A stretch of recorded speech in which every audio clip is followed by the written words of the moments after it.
혹시 내가 궁금해서 물어보는 거예요.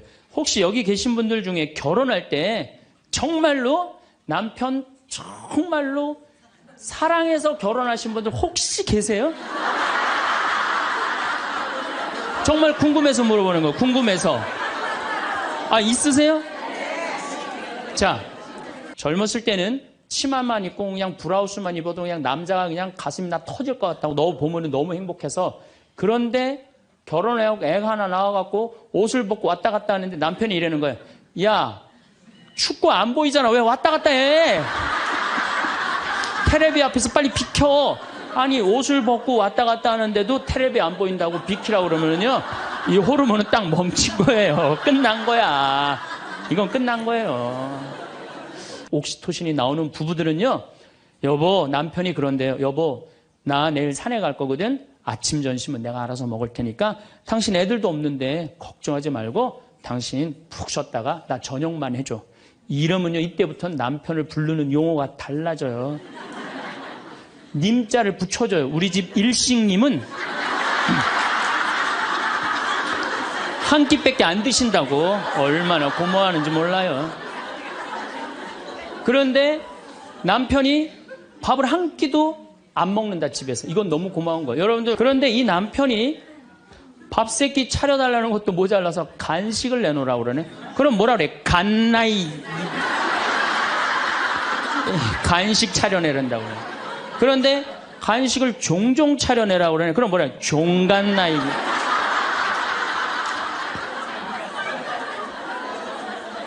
여러분들, 우리나라에서 제일 인기 있는 신랑감 1위는 송혜 선생님이라고 그래요. 송혜 선생님. 송혜 선생님은 전국 노래자랑하러 다니느냐고 생전 집에서 밥을 안 먹는데.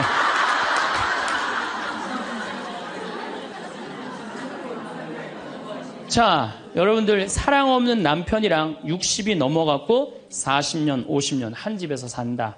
만만치 않은 일이에요. 보통 심각한 문제가 아니에요. 네.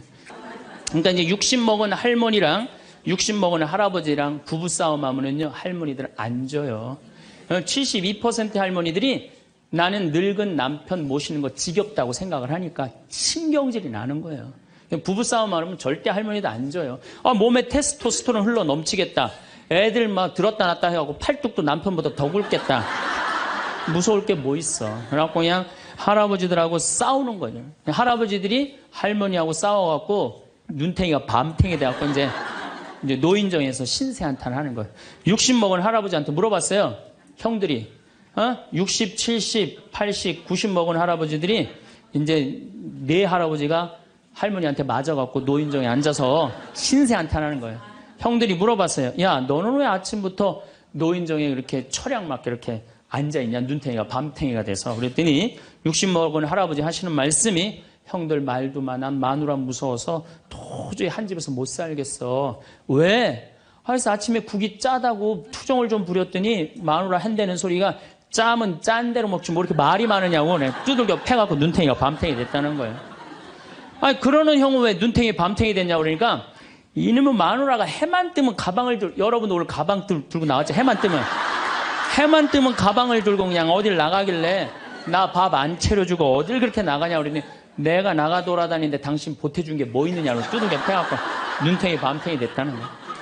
아, 그러는 형은 왜 눈탱이 밤탱이 됐냐고 80 먹은 형한테 물어봤어요. 그랬더니 80 먹은 형이 하시는 말씀이, 아, 난 집에 있는 게 하도 심심해서 마누라 나가는 길에 나도 따라 나가면 안 되냐 그랬더니, 어딜 따라 나오냐고 그러고 두들겨 패갖고 눈탱이 밤탱이 됐다는 거예요. 90 먹은, 그러는 형은 왜 눈탱이 밤탱이 됐냐고 그러니까, 그래서 아침에 눈을 떴더니 마누라가 밤새 안 죽고 또 눈 떴다고. 그래갖고 요즘에 90 먹은 할아버지들이 고민이 많대요. 아침에 일어나갖고 눈을 떠야 되는 건지 말아야 되는 건지 고민이 많대. 황창현 신부님의 행복특강, 지금 바로 시작하겠습니다. 영상이 마음에 드신다면 구독, 좋아요, 알림 설정 부탁드립니다. 영상 후반부에 50대, 60대에 알아야 할 전문가의 인생 조언도 함께 들으시면 좋겠습니다. 80살이 넘으면 누구나 이렇게 됩니다. 우리의 노후를 준비하는 시간이 되시길 바랍니다. 참예수님. 네, 오늘은 유혹과 행복이라는 주제로 두 번째 시간을 강의를 하도록 하겠습니다. 지난주에 우리가 예수님께서 돌더러 빵이 되라는 유혹 받았다고 그랬죠? 예, 우리 인간이 받는 유혹이 가장 많이 받는 유혹이 돈에 대한 유혹입니다. 근데 1 더하기 1은 2지 1 더하기 1은 절대 10이 아닙니다. 더욱이 이제 2만 달러가 넘었으면은요, 떼돈이 순식간에 버는 그런 시대는 지납니다. 2만 달러는 내가 노력한 만큼, 그리고 5천 달러에서 2만 달러 올라갈 때는 세금도 막 떼어먹어도 돼요. 2만 달러가 넘어가면 투명한 시대가 되기 때문에 세금도 못 떼어먹어요. 이제는 어떻게 하는 사람이 이 세상에서 제일 속 편하냐면은 법대로 사는 사람이에요. 1 더하기 1은 2라고 생각하고 특별하게 내가 노력한 만큼의 성과를 얻는다고 생각하는 사람은요, 절대 악마한테 유혹받지 않습니다. 또 돌더러 빵이 되라고 그러는 거나 돌머리도로 서울대학 들어가라는 거나 똑같은 거다. 여러분들, 서울대학 들어간다고 행복한 건 절대 아니다. 여러분들, 의사가 행복 지수가요, 180개 의사 직업 가운데 의사가 179등이라는 통계도 있어요. 그리고 항상 의사가 만족도, 직업 만족도 항상 꼴등이에요. 항상. 얼마나 스트레스를 받는지 몰라요. 오진하면 오진해서 스트레스, 환자가 넘으면 넘어와서 스트레스, 안 오면 와나서 스트레스예요. 그 비싼 학비 어렵게 공부하고. 그러니까 출세한다고 행복한 건 아니다. 자, 이제 여러분들 이 자식한테 미쳐갖고 자식한테 일생을 보냈어요. 그러면은 60이 돼서 자식이 여러분들하고 살아주겠어요? 그럼 누가 여러분들하고 산다고요? 남편이 살아요, 남편이. 그런데 같이 사랑을, 결혼해갖고 사랑의 탑을 하나도 쌓지 않은 거예요. 혹시 내가 궁금해서 물어보는 거예요. 혹시 여기 계신 분들 중에 결혼할 때 정말로 남편 정말로 사랑해서 결혼하신 분들 혹시 계세요? 정말 궁금해서 물어보는 거예요. 궁금해서. 아, 있으세요? 자, 여러분들 착각하는 게 있어요. 여자 23, 25 예쁠 때예요. 피부 기가 막힐 때예요. 그 다음에 허리 잘록해요. 허리 잘록해갖고 치마 입혀놓으면요, 너무 예뻐. 맵시도 나고요. 피부도 좀 전에 30살 먹은 반장님 내가 봤는데 지금 예술이야. 30살만 해도 예? 가슴도 예쁘고. 그런 이 에스트로겐이 이 23, 5때는 에스트로겐이 막 쏟아져 나오는 거예요. 막 쏟아져 나오는 거예요. 이런 예쁜 여자를 27, 8살 먹은 남자가요, 웬만하면은요 반하게 돼 있어요. 그건 사랑해서 반하는 게 아니에요. 젊은 남녀가 만나면은요 끌리게 돼 있어요. 그거는 사랑하는 감정 때문에 끌리는 게 아니라 그 나이 때는 도파민이라는 호르몬이 나와서 끌리는 거예요. 도파민이라는 호르몬. 그래갖고 끌려갖고 이제 데이트라는 걸 해요. 데이트를 했는데 이 남자 여자가 같이 데이트를 하면은 손도 잡고 막 그러잖아요. 손도 잡고 팔짱도 끼면은요 너무 행복하고 황홀해요. 그럼 이 남자를 사랑해서 황홀한 게 아니에요. 요 단계, 다음 단계에 들어서면은 페닐에티람이라는 호르몬이 나와서 황홀한 거예요. 네. 근데 막 안고 뽀뽀를 했는데 막 구름 위를 둥둥 떠다니는 것 같아. 이건 사랑해서 둥둥 떠다니는 게 아니에요. 이거는 옥시토신이라는 호르몬이 나와서 둥둥 떠다니는 거. 옥시토신이라는. 이거는 놀랍게도 마약보다 더 강해요. 그래갖고 마약 하루라도 안 맞으면 미치죠. 연애할 땐 똑같아요. 하루라도 그 남자 안 보면 미칠 것 같은 거예요. 이건 사랑해서 미치는 게 아니에요. 마약보다도 더 강력한 물질이 나와야 되는데 그 남자를 만나야지 나오는데 안 만나면 안 나오잖아. 그러니까 막 보고 싶고 막 미치는 거예요. 그래서 상사병이 걸리는 거예요. 그래서 상사병이 걸리는 거예요. 사랑해서 상사병이 걸리는 게 아니에요. 이 호르몬이 쏟아져 나와야 되는데 그걸 부모가 막거나 로미오와 줄리처럼 가족이 집안이 막거나 이러면 미치는 거예요. 그래갖고 그냥 부모가 반대를 했는데도 엄마 난 저 남자 없으면 난 죽을 것 같아. 이때는요 이성이 수dob돼 버려요. 이성이 마비가 돼. 눈에 갑자기 콩깍지 확 껴요. 판단력이 없어져요. 그래갖고 나쁜 남자, 능력 없는 남자, 뭐 그런 남자도 좋은 거예요. 그 남자 없으면 죽을 것 같으니까. 그래서 중내 사내 해갖고 결혼을 시켜요. 그러고 결혼을 시키고 그냥 한 집에서 그냥 살면 깨가 쏟아지지. 근데 이제 애가 딱 하나 나오면은 놀랍게도 이 세 가지 호르몬이 딱 멈춰버려요. 안 나와요. 이게 죽을 때까지 나오면 다행인데 600일 나오고 딱 멈춰버려요. 자, 여러분들 여기 지금 한 50, 60 되신 분들 처녀 때 막 가슴 막 방망이 지고 막 그런 기분 지금도 느껴요? 지금도 그런 거 나오는 분들 계세요? 그거는요 똑같은 사람인데요 호르몬의 문제예요. 호르몬의 문제예요. 이거는 우리가 이해하지 못하는 건데 아주 중요한 거예요. 아주 중요한 거예요. 여자를 보면 막 가슴이 막 뛰고 막 손만 만져도 그냥 1년 동안 막 그 느낌이 그냥 가고 막 이러는 게 다 호르몬은 사랑 때문에 그런 게 아니라니까요. 그럼 호르몬이 멈췄는지 어떻게 알 수 있느냐? 어떻게 알 수 있느냐? 젊었을 때는 치마만 입고 그냥 브라우스만 입어도 그냥 남자가 그냥 가슴이 나 터질 것 같다고 너 보면 너무 행복해서 그런데 결혼해갖고 애가 하나 나와갖고 옷을 벗고 왔다 갔다 하는데 남편이 이러는 거예요. 야, 춥고 안 보이잖아. 왜 왔다 갔다 해? 테레비 앞에서 빨리 비켜. 아니 옷을 벗고 왔다 갔다 하는데도 테레비 안 보인다고 비키라고 그러면은요 이 호르몬은 딱 멈춘 거예요. 끝난 거야. 이건 끝난 거예요. 근데 놀랍게도 우리가 어떤 착각을 하느냐면은 사랑이 식었다고 생각해요. 사랑이 식었다고. 그게 아니에요. 이 호르몬이 쏟아져 나올 때 하느님이 남녀를 묶어준 거예요. 그럼 결혼을 해서부터 사랑의 탑을 쌓아가야 돼. 계속 쌓아가야 돼. 근데 우리는 딱 결혼하자마자 엄마는, 이 문제는 애가 하나 나오면 여자는 옥시토신이 계속 나와요. 왜 계속 나오냐면 젖을 먹이면서 애가 막 까무락까무락 그러는 거 보면서 아장아장 걷는 거 보면서 남자 없어도 돼. 얘만 있어도 돼. 그냥 얘한테 미치는 거예요. 그럼 남자는 또 뭐를 갈구하냐면 도파민을 갈구해요. 도파민이라는 건 남녀가 처음 만났을 때 첫눈에 반하는 때 나오는 호르몬이에요. 그러니까 이제 부인한테는 안 나오는 거야. 그냥 나가서 술집에 젊은 여자한테 전전긍긍하면서 그냥 그 도파민 맛을 계속 느끼는 거예요. 그 여자는 자식 키우는데 미쳐있고 남자는 나가서 돈 버는데 바깥에서 미쳐있는 거예요. 그렇게 30년 동안 남남으로 사는 거예요. 남남으로 살다가 남자는 이제 60이 넘어갖고 사회에서 가라고 그러니까 집에 들어오고 여자는 이제 자유롭게 살라고 그랬더니 이게 뭐 완전 체인징 파트너를 하는 거야 그냥.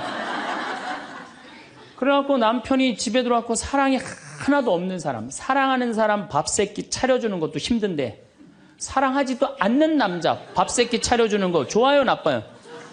나빠요? 좋아요? 이 뭐 자기는 손이 없어, 발이 없어. 손 하나 까딱 안 하고 밥 세끼 차려내라면 뭐라 그러면서 차려줘요, 부엌에서. 삼식이. 이 뒷말은 내가 안 하겠어요. 방송에 나가갖고 밥 세끼 차려달란다고. 두 끼 차려달라면 뭐라 그래? 두식이 그냥 밥 세끼 차려달라고. 그런데 옥시토신이 계속 나오는 부부들이 있어요. 결혼하고부터 같이 여행도 다니고 포장마차도 가고 산책도 다니고 서로 그냥 위해주고 이런 부부들은 60이 되면은요 남편이 이런 생각이 든대요. 나한테 시집 와줘갖고 애 낳아주고 살림 살아주고 너무 고맙다. 만지기만 해도 너무너무 행복하대요. 그런 사람들은 계속 옥시토신이 나온대요. 여자도 마찬가지래요. 여자도 내가 이 험난한 세상에 저 남자 만나서 저 남자가 바람막이 다 대주고 내가 좀 행복하게 살았다. 보면 너무너무 고마운 거야. 이 두 부부는 60이 넘어도요 서로 만지기만 해도 행복하다는 거예요. 옥시토신이 나오는 부부들은요 여보 남편이 그런데요. 여보 나 내일 산에 갈 거거든. 아침 점심은 내가 알아서 먹을 테니까 당신 애들도 없는데 걱정하지 말고 당신 푹 쉬었다가 나 저녁만 해줘. 이러면요 이때부터는 남편을 부르는 용어가 달라져요. 님자를 붙여줘요. 우리 집 일식님은 한 끼밖에 안 드신다고. 얼마나 고마워하는지 몰라요. 그런데 남편이 밥을 한 끼도 안 먹는다 집에서. 이건 너무 고마운 거예요. 여러분들 우리 어머니 아버지가 결혼 63주년이 됐어요. 60년 때 어머니가 이러셨어요. 나 60년 동안 밥 해먹는 건 지겹다고. 그랬더니 아버지, 내가 직접 들었어요. 아버지 하시는 말씀이 60년 동안 밥하는 거 했었지. 이제부터 내가 해서 먹을게. 그래서 우리 아버지가 해서 드세요. 집에서 한 끼도 부인한테 상 차리라고 안 하면은 이때부터는 대통령 아들 대접해 주는 거예요. 영식님을 대통령 아들이라고 부르는 거거든요. 우리 집 영식님은 한 끼밖에 한 끼도 안 드신다고. 그런데 이 남편이 밥 세 끼 차려달라는 것도 모자라서 간식을 내놓으라고 그러네. 그럼 뭐라 그래? 간나이. 간식 차려내란다고 그래. 그런데 간식을 종종 차려내라고 그러네. 그럼 뭐라 그래? 종간나이.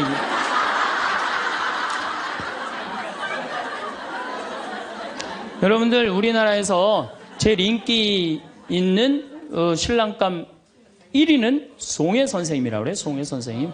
송혜 선생님은 전국 노래자랑하러 다니느냐고 생전 집에서 밥을 안 먹는데.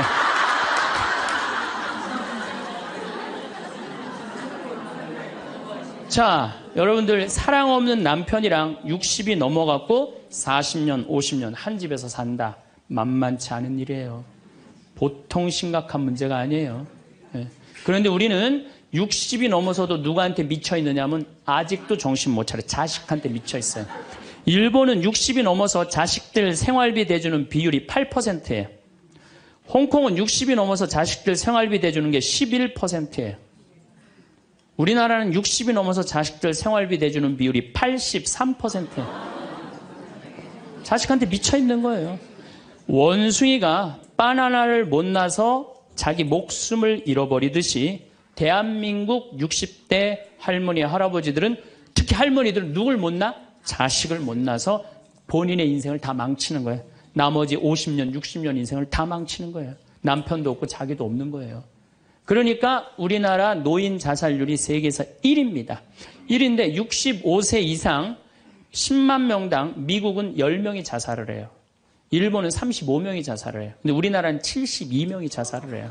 젊은 사람들보다 우리나라 60세 이상이 3배 많이 자살을 해요. 젊은 사람들보다. 우리나라 노인들은 행복이 하나도 없는 거예요. 자식한테 미쳐갖고. 자, 이제 60부터 지금 태어나면서부터 아인슈타인부터 지금 시작을 했어요. 아인슈타인부터 시작해갖고 뭐 천재부터 시작해갖고 이제 점점 꿈이 망가지고 결혼해갖고 자식한테 미쳐 있다가 60이 넘어서면요. 60이 넘으면요. 여자한테는요. 몸에 에스트로겐이 안 나와요. 몸에서 뭐가 나오냐면 테스토스테론이 나와요. 남성 호르몬이 나와. 60 넘은 할머니들 보면 여자 같은 할머니 하나도 없어요. 전부 깡패 같은 할머니밖에, 깡패 같은 할머니. 내가 얼마 전에 부산에를 갔는데 택시를 탔어요. 근데 택시 기사님이 머리가 하얗신 분이야. 머리가 하얀데 내가 택시를 딱 탔는데 아유, 손님 장가 갔냐? 그래서 난 장가 안 갔다고 그랬더니 아유, 장가 안 가길 잘했다는 거예요. 그래서 무슨 소리냐 그러니까 내가 이제 환갑이 넘었는데 우리 마누라가 자식들이 전부 다 뭐 서울에 뭐 연대 나오고 그래갖고 안양에 가서 산다는 거예요. 안양에 가서 사는데 마누라는 침대를 좋아하고 자기 맨바닥이 좋대요. 그래서 잘 때 부인은 같이 텔레비를 보고 잘 때는 딸 방에 가서 잔다는 거예요. 근데 이놈은 마누라가 방에 딱 텔레비 보러 이제 자기 끝나고 자기 방에 갈 때 꼭 자기를 향해서 방구를 끼고 간다는 거, 방구를 끼고. 그래서 제발 방구 좀 끼지 말라고 그래도 들은 척도 안 한대요. 꼭 방구를 끼고 간다는 거예요. 너무너무 자존심이 상하지, 너무너무. 그러니까 60이 넘은 여자들은요, 여자 같은 여자가 없다는 거예요. 몸에 막 테스토스테론이 나오는 거야. 할아버지들은 몸에서 테스토스테론이 안 나와. 에스트로겐이 나와. 조금만 말하면 막 울고, 슬픈 거 보면 막 울고 막. 할머니들은 생전 안 그러는데. 그러니까 이제 60 먹은 할머니랑 60 먹은 할아버지랑 부부싸움 하면은요, 할머니들은 안 져요. 72% 할머니들이 나는 늙은 남편 모시는 거 지겹다고 생각을 하니까 신경질이 나는 거예요. 부부싸움 하면 절대 할머니도 안 져요. 몸에 테스토스테론 흘러 넘치겠다. 애들 막 들었다 놨다 해갖고 팔뚝도 남편보다 더 굵겠다. 무서울 게 뭐 있어. 그래갖고 그냥 할아버지들하고 싸우는 거예요. 할아버지들이 할머니하고 싸워갖고 눈탱이가 밤탱이 돼갖고 이제 노인정에서 신세한탄 하는 거예요. 60 먹은 할아버지한테 물어봤어요. 형들이. 60, 70, 80, 90 먹은 할아버지들이 이제 내 할아버지가 할머니한테 맞아갖고 노인정에 앉아서 신세한탄하는 거예요. 형들이 물어봤어요. 야, 너는 왜 아침부터 노인정에 이렇게 철양 맞게 이렇게 앉아있냐? 눈탱이가 밤탱이가 돼서. 그랬더니 60 먹은 할아버지 하시는 말씀이 형들 말도 많아. 마누라 무서워서 도저히 한 집에서 못 살겠어. 왜? 그래서 아침에 국이 짜다고 투정을 좀 부렸더니 마누라 한대는 소리가 짜면 짠 대로 먹지 뭐 이렇게 말이 많으냐고 두들겨 패갖고 눈탱이가 밤탱이 됐다는 거예요. 아니 그러는 형은 왜 눈탱이 밤탱이 됐냐고 그러니까 이놈의 마누라가 해만 뜨면 가방을 여러분도 오늘 가방 들고 나왔죠. 해만 뜨면 가방을 들고 그냥 어딜 나가길래 나 밥 안 차려주고 어딜 그렇게 나가냐고 그러니 내가 나가 돌아다니는데 당신 보태준 게 뭐 있느냐고 두들겨 패갖고 눈탱이 밤탱이 됐다는 거예요. 아 그러는 형은 왜 눈탱이 밤탱이 됐냐고 80 먹은 형한테 물어봤어요. 그랬더니 80 먹은 형이 하시는 말씀이 난 집에 있는 게 하도 심심해서 마누라 나가는 길에 나도 따라 나가면 안 되냐 그랬더니 어딜 따라 나오냐고 그러고 두들겨 패갖고 눈탱이 밤탱이 됐다는 거예요. 90 먹은 그러는 형은 왜 눈탱이 밤탱이 됐냐고 그러니까 그래서 아침에 눈을 떴더니 마누라가 밤새 안 죽고 또 눈 떴다고. 그래갖고 요즘에 90 먹은 할아버지들이 고민이 많대요. 아침에 일어나갖고 눈을 떠야 되는 건지 말아야 되는 건지 고민이 많대.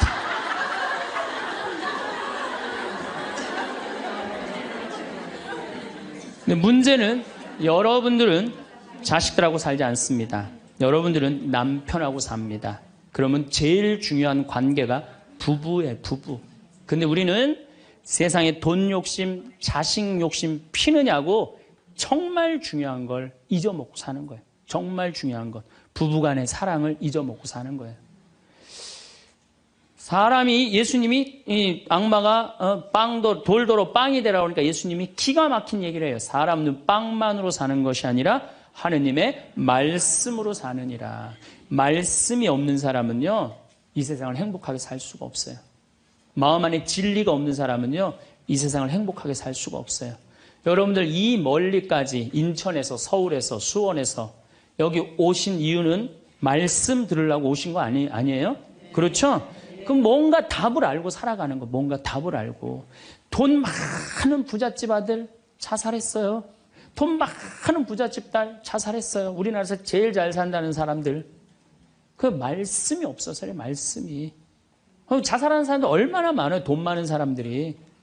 그렇죠? 네, 가난한 사람 자살 안 해요. 돈 많아갖고 어떻게 주체를 못하는 사람들이 자살을 하는 거죠. 멕시코의 어떤 미국 하버드 MBA를 한 금융가가 휴가를 갔어요.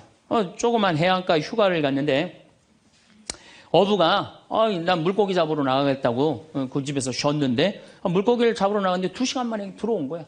물고기를 20마리를 너무너무 싱싱한 걸 잡아 들어왔어요. 그래서 금융가가 물어봤어요. 당신 뭐 벌써 들어왔느냐고. 그랬더니 그 어부 하는 말이 나는 20마리면 된다고. 나 왜 이렇게 일찍 들어왔냐고 그러니까 나 애들하고 놀고 마누라하고 음식 차려서 먹고 낮잠 자고 저녁에는 저기 뭐 식당에 가갖고 데큘라 한잔하고 기타 치고 놀으려고 난 왔다고.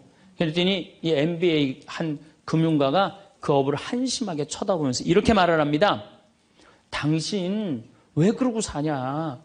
당신 지금 2시간에 그렇게 20마리 잡으면 8시간 일하면은 거의 100마리, 200마리 잡을 수 있는데 그거 잡아갖고 배를 한 척 더 큰 걸 사라. 그래갖고 조금만 일을 열심히 하면은 5척을 살 수 있다. 그래갖고 그거 5척을 사갖고 큰 배를 사라. 배를 사갖고 당신 기술이 좋으니까 이 통조림 회사를 해라. 통조림 회사를 해갖고 이 회사를 참 물건을 팔아라. 그래갖고 여기서 살지 말고 맨하탄에 가라. 뉴욕. 맨하탄에 오면 내가 다 코치를 해줄 테니까 그 맨하탄에서 그 다 꾸민 거를 주식을 딱 팔아갖고 백만장자가 돼서 다시 와서 당신 행복하게 살면 되지. 왜 이 20마리 겨우 잡고 들어오느냐고. 그랬더니 어부가 물어봤어요. 그렇게 내가 백만장자가 돌아와서 여기 돌아와갖고 내가 쉴 수 있는데 걸리는 시간이 얼마가 걸리느냐 그랬더니 한 30년 정도 걸릴 것 같다고. 그랬더니 어부가 기가 막힌 말을 하죠. 난 지금 그러고 있는데 내가 뭐하러 30년 동안 고생을 해야 되느냐 이거예요. 그러니까 이 어부한테는 돈이 행복을 주지 않는다고 생각을 한 거예요. 내가 지금 내 아이랑 부인이랑 행복하게 살면 되는데 뭐하러 욕심을 피고 사느냐는 거예요. 그러니까 여러분들이 고통스러운 이유가 뭔지 아세요? 욕심 필 때 고통스러운 거. 인생 쫙 돌아보실 때 언제 여러분들이 괴로운지 아세요? 욕심 필 때. 자식 욕심, 돈 욕심, 사람 욕심, 재물 욕심 이거 필 때요. 다 형제간에 의 갈라지고요. 내가 하느님 떠나고 다 하는 거예요. 그러니까 이 유혹에만 안 빠져도 1 더하기 1은 2라고 생각하고 사는 사람 절대 인생 괴롭지 않아요. 여러분들 마음 안에 지금 내가 이게 수지에 지금 이거 지금 계속 뭐 광교 신도시도 들어오고 도로도 빵빵 뚫려서 이게 이제 5억짜리가 10억 될 거야. 아직 뛰지도 않았는데 머릿속에 이미 5억이 더 벌린 거야. 그때부터 괴로운 거예요. 그때부터. 1 더하기 1은 2지. 1 더하기 1은 10이 절대 아니다. 남은 인생 여러분들 허튼 욕심 피지 마세요. 그럼 악마가 못 따라온다는 얘기죠. 이게 안 되니까 악마가 이번에는 예수님을 높은 산에 데리고 가요.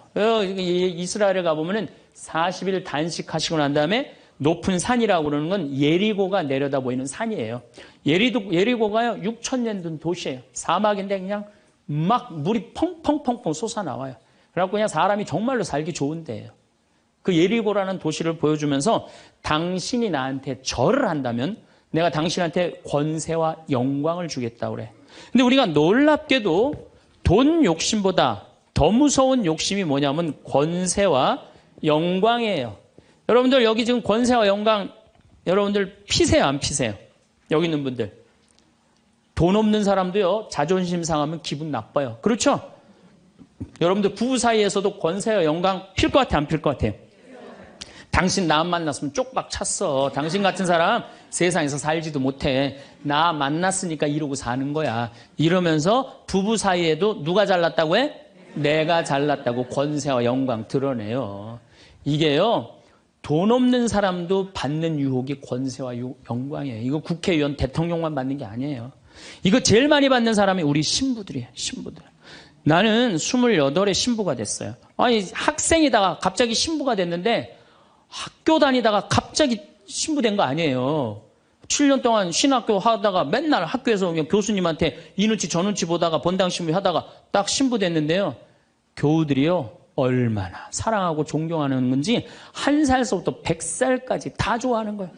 1살짜리는 엄마가 데리고 와서 우리 애 좀 만져달라고 그러고 90살 먹은 할머니는 허리가 구부러졌는데 또 구부러가면서 신부님 손 한번 만지자고. 아니 그 젊은 나이에 어떻게 그렇게 존경받아요. 나는 판검사 그렇게 존경 못 받는다고 생각해요. 우리 신부니까 그렇게 존경을 받는 거예요. 하루는 내가 목욕탕을 갔어요. 딱 빨개 벗고 탕 안에 딱 들어갔어요. 탕 안에 들어갔는데 온탕에 중년의 남자가 한 5명 있었어요. 근데 갑자기 그 정가운데 있던 남자가 나를 보더니 갑자기 일어나더니 신부님 오셨느냐고 인사를 하는 거예요. 자세히 보니까 광명시 시장님이야. 시장님이 국장님들을 데리고 목욕탕을 온 거예요. 온천을 딱 왔는데 날 보더니 그 시장님이 일어나서 인사를 한 거야. 국장들이 이해가 안 가는 거야. 광명시에서는 누가 최고야? 시장님이 최고인데 저 사람 저 누구냐? 저 해와 같이 찬란하고 달과 같이 아름다운 저 사람 저거 누구냐 이거야. 아니 우리 시장님이 일어나서 인사할 정도면 보통 사람은 아니라는 거지. 그 28의 젊은 나이에 시장님이 인사하고 국회의원들이 인사하면요. 처음에는 부담스럽다가 한두 번 받기 시작하면요. 내가 목이 뻣뻣해지기 시작해. 슬슬 기부수를 하기 시작하는 거야. 아니 시장 국회의원도 나한테 인사하는 판에 내가 누구한테 인사해? 교우들도 누가 먼저 인사해야 돼? 교우들이 먼저 인사해야 되는. 내가 인사 먼저 하지 않는 거예요. 악마의 유혹에 넘어가는 거죠. 교우들 무시하고 존중해주지 않고. 예수님은 나는 섬김을 받으러 온 것이 아니라 섬기러 왔다고 그랬는데 이제 내가 섬김을 받는 입장에 들어서는 거죠. 제가 31살에 평택 비전동이라는 성당에 본당 신부가 됐어요. 교우가 한 4,000명 되는데 뭐 아주 교우들이 착하고 아파트촌이라 그냥 돈도 너무너무 많이 내갖고 예산도 저 시골 교구보다 더 많았어요. 본당 예산이. 갔더니 교우들이 나보러 신부님 훌륭하십니다. 똑똑하십니다. 위대하십니다. 영민하십니다. 말마다 그런 얘기를 하는 거예요. 처음에는 그 말이 부담스럽다가 자꾸 들으면 어떻게 돼요? 세상에 내가 제일 똑똑하고 영민하고 위대하고 그런 줄 아는 거예요. 갑자기 교우들이 사모임원들이 신부님 이렇게 하시면 안 됩니다. 그럼 화가 나는 거예요. 왜 화가 날까요? 훌륭하고 똑똑하고 위대하고 영민한 내가 결정한 건데 어디다 나한테 반기를 드느냐 이거예요. 악마의 이 낚시에 딱 걸리는 거죠. 우리가 이게 너무 많은 유혹을 받아요. 우리가 신학교 졸업할 때 교수님들이 끊임없이 이렇게 얘기를 합니다. 예수님이 예루살렘에 입성할 때 당나귀를 타고 입성을 해요. 그렇죠? 낙이라는 게 얼마나 볼품없어요. 말은 타면은요 기분이 너무너무 좋아요. 근데 당나귀는 참 내가 기분이 나빠. 당나귀를 타면은. 그러니까 사람들이 욕을 할 때도 덩키 그러잖아요. 외국에서도 그렇고. 당나귀는 사람을 무시하는 거예요. 당나귀 같다는 사람. 근데 이 당나귀에 그냥 예수님이 딱 올라타니까 예루살렘에 들어가니까 막 사람들이 막 옷을 벗고 막 환호를 하고 흔들으니까 이 당나귀가 너무 신이 난 거예요. 이야, 드디어 나의 가치를 알아보는구나. 사람들이. 여러분들, 당나귀 보고 사람들이 손을 흔들었어요? 예수님 보고 사람들이 손을 흔들었어요? 예수님 보고 흔들었죠? 우리 신부들도 똑같아요. 나 때문에 교우들이 나 존경해 주는 거라고 난 생각하지 않아요. 누구 때문에 존경해 주는 거예요? 내 뒤에 있는 예수님. 만약에 내 뒤에 예수님이 없다면은 나 세상에 나가면요 쳐다도 안 봐요. 거들떠도 안 봐요. 그런데 처음인 걸 잘 알아요. 근데 1년이 지나고 2년이 지나고 5년이 지나면요 내 뒤에 예수님은 온데간데 없고 누구만 남어?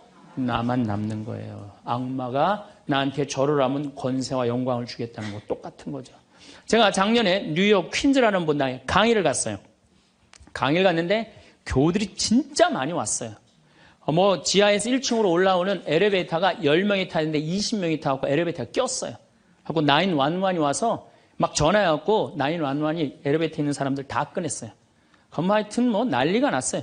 이번 2월 달에 70 먹은 아주머니 아주 예쁘게 생기고 곱게 생겼어요. 요즘 70 먹어도 정말로 아줌마야. 아줌마가 딱 와서 신부님 제가 뉴욕 퀸즈에서 왔습니다. 저를 아십니까? 그래서 잘 모르겠는데요. 제가요 누구냐면요 신부님 강의 오셨을 때 엘리베이터에 낀 여자입니다. 그리고 왔어. 그런데 신부님이 그 강의를 했을 때 화가 나십니까? 라는 CD 그거를 사서 아들이 뉴욕 의대 수술 집도이래요. 대단한 거죠. NYU 대학의 수술 집도이면. 근데 우울증이 있었는데 그걸 출퇴근에 듣고 다니면서 맨날 웃어서 우울증이 없어졌다는 거예요. 그러니까 아들이 한국에 돌아가면은 꼭 평창에 가고 신부님한테 고맙다고 얘기하라고. 내가 그 정도로 대단했다는 얘기예요. 네. 그래갖고 이제 강의가 끝나고 그 가브리엘 신부님이라고 1.5세 신부님인데 아주 정말로 젠틀한 신부님이야. 같이 이제 사제관을 가는데 여자 하나가 따라오는데 미국 여자가 따라오는 거예요. 영어로 막 떠드는 거예요. 뭐라고. 근데 대충 그런 얘기야. 자기는 한국말을 모르는데 신부님 강의에 감동받았다는 거예요. 야, 내 강의 이제 감동 받다 못해 이제 미국 여자까지 내 강의 감동을 받는구나. 고맙다고. 근데 본당 신부님 자꾸 빨리 가재는 거예요. 기분이 나쁘더라고요. 지금 미국 여자가 내 강의 감동받아서 얘기하자는데 말 끊으니까. 그래도 어떻게 본당 신부님 최고 아니에요. 나는 초청 받아서 간 사람이고. 그래서 다음에 얘기하자고 고맙다. 그리고 신부님하고 사제관으로 가는데 신부님이 그 여자가 안 보이니까 나한테 하는 소리가 신부님 저 여자 이거라고 이거. 우리가 한번 권세와 영광을 추구하다 보면요 미친 여자가 주는 것도 덥석덥석 받아먹는 게 인간이에요. 미친 여자가 주는 것도 덥석덥석 받아먹는 게 인간이에요. 여러분들 지금 대통령은 아니더라도 전 대통령들 청와대에 들어갈 때 보면 다 70% 지지율이 들어갈 때 근데 나올 땐 전부 똑같이 10%대였어. 다. 왜 10%대로 떨어질까요? 5년 동안 밑에 있는 사람들이 훌륭하십니다. 대단하십니다. 위대하십니다. 영민하십니다. 5년 동안 들으면요 5년째 판단력이 흐려지는 거예요. 5년째. 요즘 대통령, 지금 대통령 어떤지 모르겠어요. 나는 그 내곡동 산 거 보면은 왔다 갔다 하는 것 같아요. 느낌이. 네. 5년 동안 그런 소리만 들으면요 우리가 흔들리게 돼 있어요. 그런데 이거는 대통령뿐만 아니라 저나 여러분들이나 누구에게나 빠질 수 있는 유혹이야. 나 없으면은 이 집 망한다. 나 없으면 우리 사목회 망한다. 나 없으면 우리 구역 망한다. 나 없으면 우리 레지오 망한다. 나 없으면은 우리 성모회 망한다. 절대 그런 생각하지 마세요. 없어져도요 잘 돌아가요. 제가 홍콩에 가갖고 인도 신부 이렇게 이제 강의를 들은 적이 있어요. 근데 그 신부님이 참 재미난 얘기를 하더라고요. 한 성가대가 있는데 이 성가대에 이 30명인데 소프라노 자매 하나가 음이 자꾸 틀리는 거야. 음이 자꾸 틀려갖고 지휘자가 머리가 지끈지끈한 거야. 그래서 본당 신부를 찾아가서 신부님, 우리 성가대에 소프라노 하나가 있는데 음도 틀리고 박자도 틀려갖고 성가대가 안 된다. 그러니까 신부님 제발 그 여자 좀 관두게 해라. 신부님 화가 났어요. 그래? 알았어. 내가 관두게 할게. 라고 불렀어요.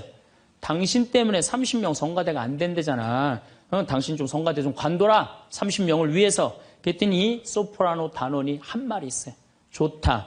내가 관둬서 30명이 잘 된다면 나도 요구 조건이 하나 있다. 그게 뭐냐 그랬더니 신부님도 우리 3,000명 좀 잘 돼보게 좀 관둬라 좀. 여러분들 우리가요. 본당 신부님들도 간혹 나 아니면 이 성당 못 짓는다고 그렇게 생각하는 분들 계신데 없어도 돌아가요. 돌아가게 돼 있어요. 여러분들도 제발 나 없으면 무너진다 이런 생각하지 말고 좀 겸손한. 그래서 여기 계신 분들 혹시 고향이 삼척인 분들 안 계세요? 아는 척, 가진 척, 잘난 척. 이 고향 삼척인 분들 혹시 안 계세요? 많을 거예요. 보면은 아는 척하는 교우들 많아요. 뭐 얘기만 나오면 그냥 자기가 뭐 다 아는 것처럼 그냥 다른 사람 말도 못하게 그냥 자기가 다 말하는 사람 있어요, 없어요? 여행 다닐 때 보면은요, 그 뭐 해외 나갔다고 그냥 보면은 한 15명 모여서 이제 같이 여행 나가면요, 다 그냥 자기가 전문가야. 그냥 가이드보다 더 똑똑해. 다 아는 척하는 사람들 많아요. 잘 알지도 못하면서 그냥 잘 따라가기만 하면 되는 걸. 세발 낙지 그냥 낙지발이 3개 달하고 우기고 싸우는 사람들도 많아요. 보면은. 제가 한 번은 서울 모본당에 강의를 갔어요. 강의를 갔는데 이 강의를 하려고 했는데 마이크를 딱 잡았는데 마이크가 안 나오는 거예요. 마이크가 막 안 나오는데 막 사무장님이 막 쫓아 들어가더라고요. 한 2분이 지났는데 안 오는 거야. 안 나오는 거야. 관리장님이 또 들어갔는데 또 안 나오는 거야. 꾸리야 단장이 들어갔는데도 안 나오는 거야. 10분 동안 서서 있는데 참 멋쩍더라고요. 근데 제가 그 10분 동안 기다리면서 내가 미칠 뻔했어요. 내가 신학교 때 무슨 일을 했냐면 관리부장이라는 걸 했어요. 관리부장은 뭐냐면 신학교는 행사를 하고 야외 행사를 하면 우리가 다 마이크, 앰프 설치 다 했어요. 그걸 제가 다 했어요. 앰프 설치, 마이크. 그러니까 딱 보면은 알아요. 저건 저렇게 하면 금방 나온다. 어디를 가나, 무슨 기계를 봐나. 10분 동안 기다리면서 내가 거기 쫓아 들어가고 아는 척 하고 싶어서 내가 미칠 뻔했다니까요. 우리 인간은요, 누구에게나 무슨 유혹이 있느냐면 아는 척 하고 싶은 유혹이 있는 거. 어느 인간에게나. 그게 나만 있는 게 아니라 여러분들도 다 있다는 거예요. 근데 여기에는 무서운 게 있어요. 뭐 무서운 게 있냐면 내가 아는 척을 하면서 다른 사람을 무시하는 거예요. 교우들 무시하고 같이 사는 공동체 무시하고 듣지 않는 거예요. 아는 척 하려고 그럴 때 남의 얘기를 듣지 않을 때 아는 척하는 분들, 악마의 유혹에 넘어가는 분들이죠. 또 가진 척하는 분들. 이것도 뭐 그냥 전세 살면서 시계 막 롤렉스, 까르띠에 막 이런 거 차고 다니는 교우들 많아요. 예. 가방. 우리나라가 4대 명품 시장이래잖아요. 가방도 보면 막 300만 원짜리 막 들고 다니는 자매들 많죠. 남편 월급이 300만 원인데 그걸 가방으로 바꿔갖고 한 달 내내 들고 다니는 거야. 한 달 내내. 예. 내가 밍크 코트를 하나 샀어. 밍크 코트를 샀는데 이거 한 번 1,000만 원짜리인데 이거 입고 한번 성당에 나가야 되는데 이놈은 지구 온난화 때문에 왜 이렇게 겨울에 안 추워? 제발 좀 추워야지 한번 입고 나가는데 그래갖고 그냥 밍크 코트 입고 기다리다가 1월 말에 어떻게 하고 입고 나가면 속에는 그냥 민소매 소대낫이 입고 그냥 치마 입고 그리고 그냥 밍크 코트 입고 나가는 사람들 많아요. 제가 우리 앞으로 뭐 내년 1월 15일 날 전력이 뭐 샷다운 된다고 그러잖아요. 예. 그런데 보면은요, 호텔이나 백화점에 겨울에 가보면요, 다 반팔 입고 다녀요. 정신 나간 거죠. 예. 가진 척. 그냥 겨울에 벗고 다니는 게 가진 척 하는 거 아닌데. 예. 아는 척, 가진 척. 이거 다 해서 뭐 하고 싶어요? 잘난 척 하고 싶은 거예요. 여러분들 제일 꼴보기 싫은 게 뭐예요? 잘난 척 하는 거죠? 예. 이쁜 여자들이 그냥 이쁜 척 하는 거. 이거 진짜 꼴보기 싫은 거죠. 근데 이쁘지도 않은데 이쁜 척하면 더 꼴보기 싫죠?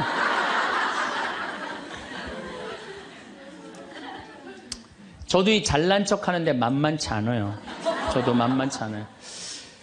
제가 수영을 참 좋아해요. 수영을 참 좋아해갖고 제가 수영장 25m 풀 40바퀴 한 번도 안 쉬고 한 번에 돌아요. 이 정도면 이렇게 감탄해주면 내가 기분이 너무 좋아요. 잘난 척 하는데 동참해주는 거 아니야. 네. 그리고 나는 점심 먹고 바다에 들어가면 저녁 먹을 때까지 바다에서 안 나와요. 그리고 저는 스킨스쿠버를 해요.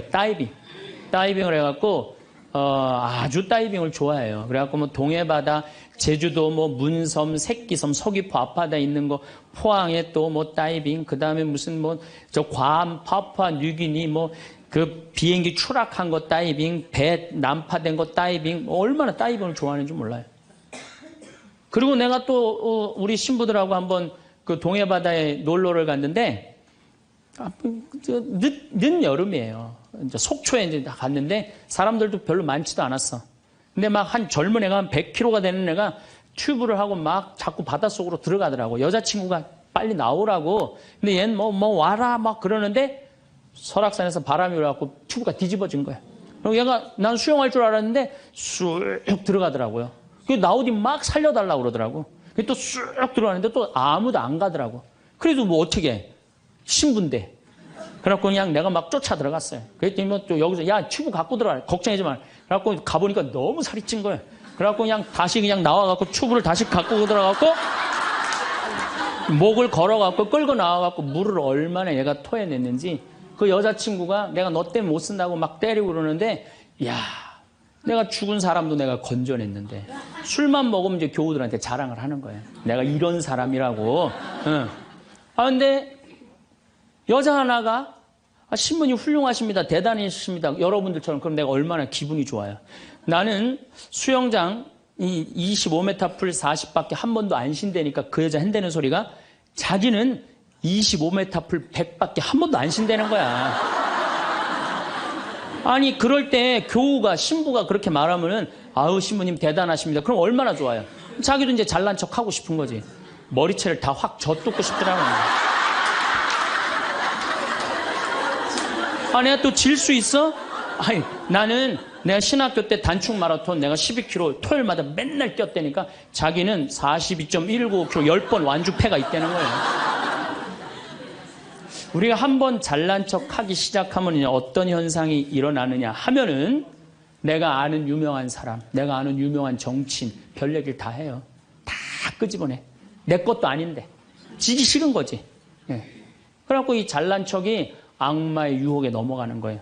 그런데 정말로 훌륭한 건 아는 것도 많고 가진 것도 많고 잘난 것도 많은데 주일날 반도 되고 차량 주차 봉사하는 형제들. 여기 내가 정말 부자야. 남편도 대단해. 그런데 그런 거 티 한 번 안 내고 성모에 설거지하는 자매들. 구역장 반장 봉사하는 자매들. 난 이분들이 훌륭한 분들이라고 생각해요.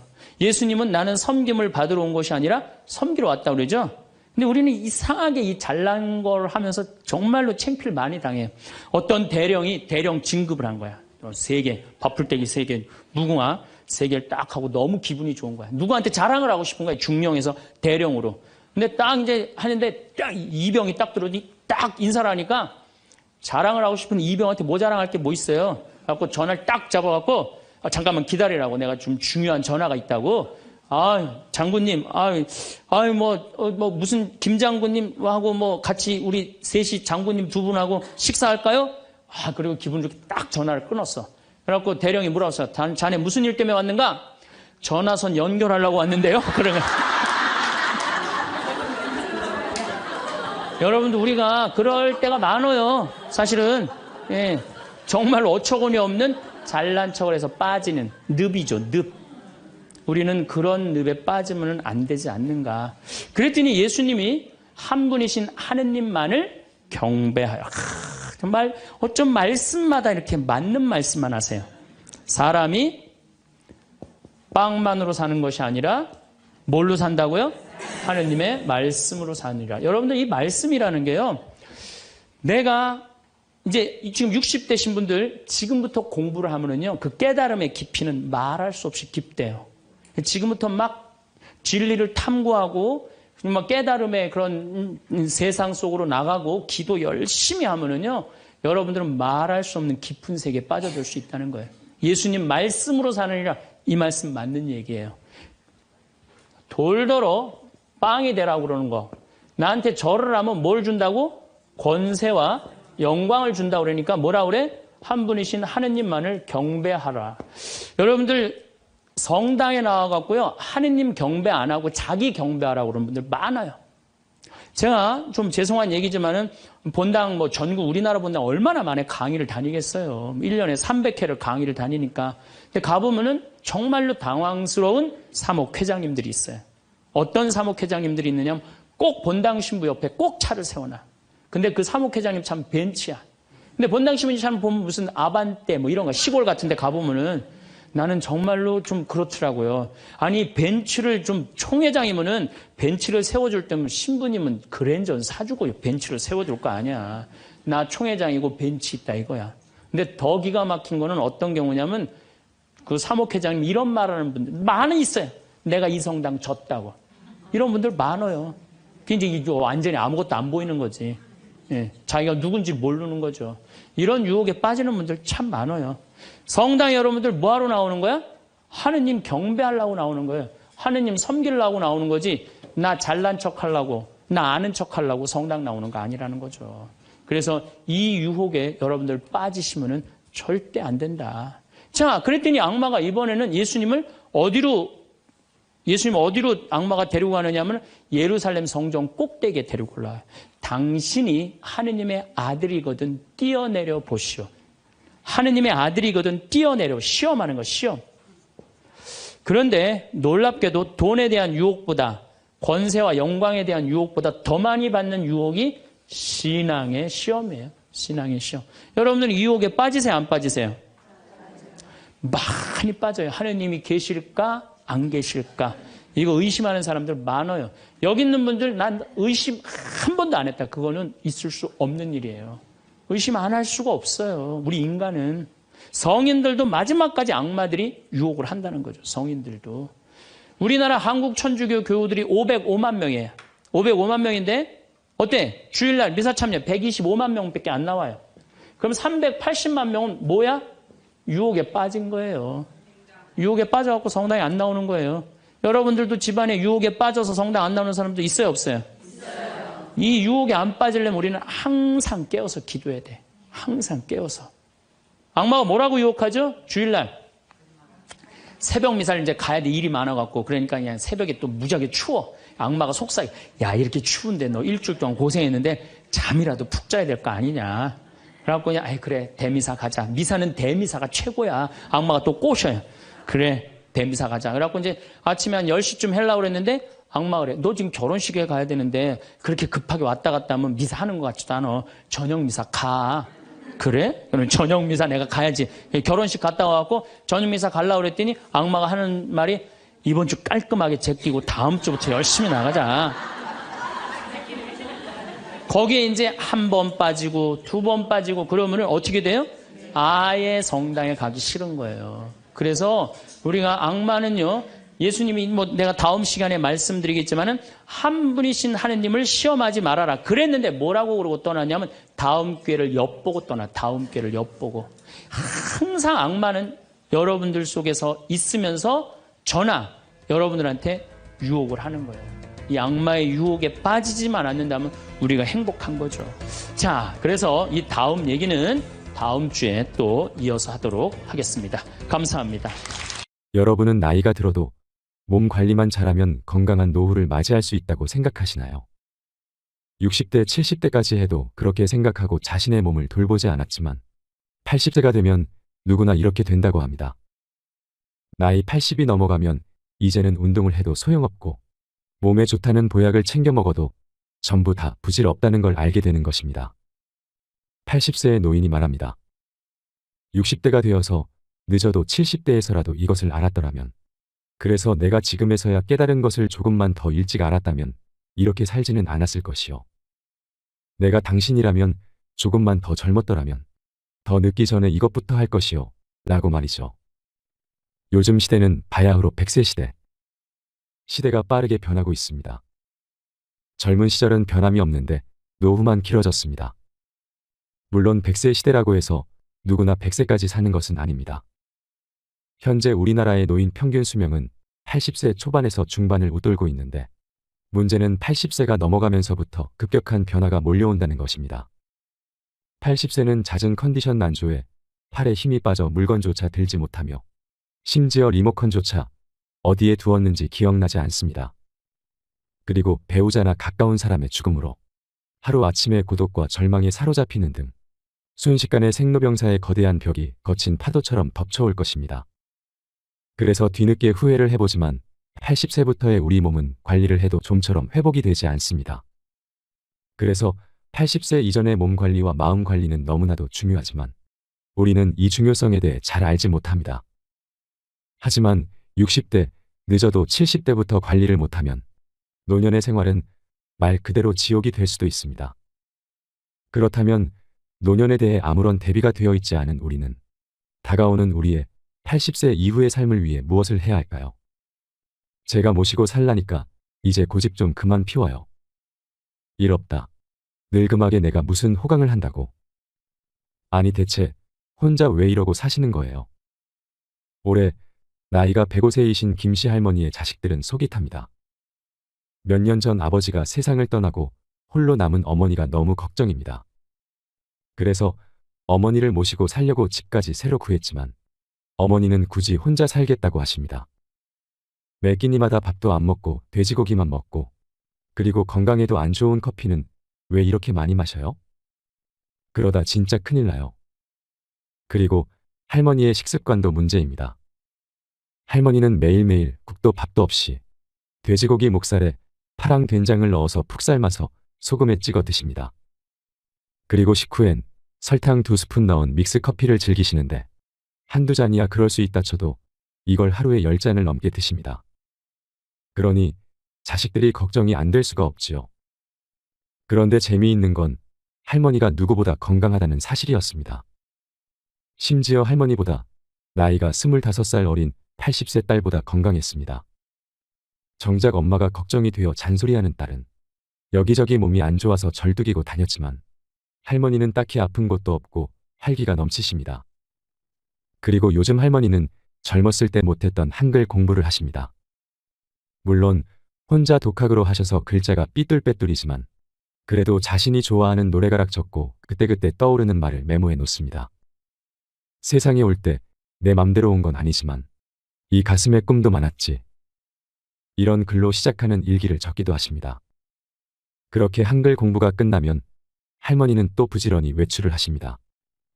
근처에 있는 놀이터에서 소시적 잘 탔던 그네도 신나게 타시고 공원에 있는 운동기구도 타십니다. 공원에는 다리운동 기구에 팔운동 기구까지 없는 게 없습니다. 게다가 그곳에서 운동하러 온 동네 사람들과 이야기를 나눌 수도 있습니다. 단지 할머니가 나이가 많으셔서 다들 자식이나 손주뻘들이 많을 뿐입니다. 그런데 젊은 사람들도 하기 힘든 하체 운동을 105세의 할머니가 하는 것을 보고 다들 놀라지요. 그리고 운동을 하고 돌아오는 길에 할머니는 꽃집에 들러 꽃구경도 합니다. 그리고 집 앞마당 울타리 아래에 지나가는 사람들 보라고 심을 꽃도 몇 송이 샀습니다. 그때 할머니 집에 동네 꼬마 친구가 놀러 왔습니다. 할머니, 나 머리 해주세요. 아이고 채아 왔구나. 이리 오렴. 채아는 할머니께서 놀이터에 운동 다니면서 알게 된 꼬마 친구인데 한 번씩 집에 놀러 오면 할머니께서 채아 머리를 예쁘게 따줍니다. 그렇게 할머니와 채아가 마당 평상에서 노닥거리고 있으면 학교를 마치고 지나가던 꼬마 손님들이 어느새 집 안으로 들어옵니다. 그러면 꼬마들로 할머니 집 마당이 북적북적 동네 사랑방이 됩니다. 그리고 남는 시간엔 자신과 70년을 함께 해온 재봉틀을 꺼내서 예쁜 옷을 만듭니다. 어려운 시절 할머니는 이 재봉틀로 자식들 옷을 다 해입혔기에 재봉틀은 단순히 물건이 아닌 할머니의 분신과도 같습니다. 요즘은 이 재봉틀을 가지고 이웃이 맡겨준 옷을 수선해주기도 하고 식탁보나 예쁜 소품을 만들어서 마을 장터에서 판매도 하십니다. 그리고 하루에 꼭 10시간을 주무시는 할머니는 취침 전에 라디오를 꺼내서 노래를 흥얼흥얼 따라 부르기도 하시면서 잠들기 전까지 즐겁고 행복한 시간을 보냅니다. 그렇게 할머니는 70년을 보낸 정든 집에서 떠나기가 싫습니다. 자식들이 아무리 예쁜 전원주택에서 같이 살자고 해도 관심이 없습니다. 운동할 수 있는 장소가 있고 말동무도 많고 꼬마 친구들도 있는 이 집이 좋습니다. 덕분에 할머니는 100세가 넘은 나이지만 육체적 정신적 건강은 30년이 젊습니다. 100세 시대 100세 인생이라는 말이 넘쳐나는 요즘입니다. 하지만 100세 시대라고 해서 모든 사람이 사연속 할머니처럼 100세를 맞이하는 것은 아닙니다. 또한 100세를 맞이했다고 해서 모두 건강하고 행복하리라는 보장도 없습니다. 꽃은 봄마다 화려하게 온몸으로 사랑을 피워내지만 우리는 나이가 들수록 매년 쓸쓸하게 시들어만 갑니다. 그렇다면 사연 속 김씨 할머니는 어떻게 105세에 저런 정정함을 유지할 수 있을까요? 어떻게 100년이 넘도록 화사한 꽃으로 정정하게 피어 있을까요? 그리고 우리도 비록 100세까지는 바라지 않더라도 어떻게 하면 건강한 노후를 맞이할 수 있을까요? 전문가들 말에 의하면 그 답은 바로 80세를 어떻게 넘기느냐에 달려 있다고 합니다. 2022년 통계 기준 우리나라의 평균 수명은 82.7세입니다. 이는 대부분의 사람들이 80대를 못 넘기고 세상을 떠난다는 것이죠. 사람의 몸은 나이가 들어감에 따라 내부 장기의 세포 숫자가 감소하게 됩니다. 이것이 인체 내부의 기능이 저하되는 원인이라고 볼 수 있는데요. 세포의 수가 감소하고 그 움직임도 예전만큼 활발하지 못한 것. 의학적으로 의사들은 이것을 노화현상이라고 부릅니다. 우리는 나이가 들어가면서 근육량과 체세포량은 줄어들지만 체내의 지방량은 늘어나게 됩니다. 그리고 성호르몬이 감소하여 골밀도가 저하되어 뼈도 쉽게 부러지며 연골에 문제가 생겨서 관절염이 생기기 시작합니다. 그러다 보니 걷고 뛰고 계단을 오르는 일상생활에 불편함이 생기지요. 그리고 감각에서 변화가 나타납니다. 감각은 보통 40대 이후부터 저하되기 시작하여 차츰 시력이 떨어지고 수정체가 혼탁해져 노인성 백내장이 발생합니다. 그리고 청력도 떨어져서 이명이 생기고 높은 주파수의 고음을 듣기 힘들어지며 후각과 미각도 감소하며 맛을 구별하는 능력이 줄어들게 됩니다. 할머니들께서 나이가 들었더니 간을 맞추기가 힘들다고 하시는 것도 인체가 나이 들어가면서 나타나는 노화 현상인 것이지요. 그리고 신경정신계에도 변화가 나타나는데 사람의 뇌는 40세 이후로 크기와 무게가 감소하게 됩니다. 그렇게 10년마다 5% 정도 감소하다가 70세 이후부터는 그 감소폭이 뚜렷해지기 시작합니다.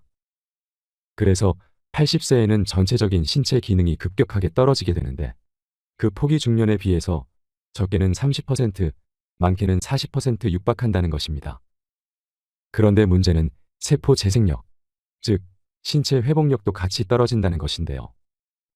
그나마 60대, 70대까지 해도 몸을 관리하면 시간은 걸려도 회복이 된다고 하는데 80세부터는 회복하기가 불가능에 가까울 정도로 힘들다고 합니다. 그렇다면 여기서 우리 몸의 노화가 진행되면서 실감하게 되는 몸의 변화로는 어떠한 것들이 있을까요? 첫 번째, 40대부터 60cm 거리의 사물이 흐려진다. 40대는 아직 노안이 오기 이른 시기처럼 생각할 수 있지만 사실 40대 초반은 노안이 시작되는 시점이라고 합니다. 이 시기에 접어들면 음식점 메뉴판이 읽기 어려워지는 사람도 있고 스마트폰 글씨가 또렷하게 보이지 않는 사람도 있다고 합니다. 이처럼 노안이 시작되면서 가까운 거리에 있는 사물이나 글씨의 선명도가 떨어지기 시작합니다. 두 번째, 제산제 섭취 빈도가 높아진다. 제산제는 위속산을 중화하며 위산 역류로 속쓰림이 있을 때 먹는 약입니다.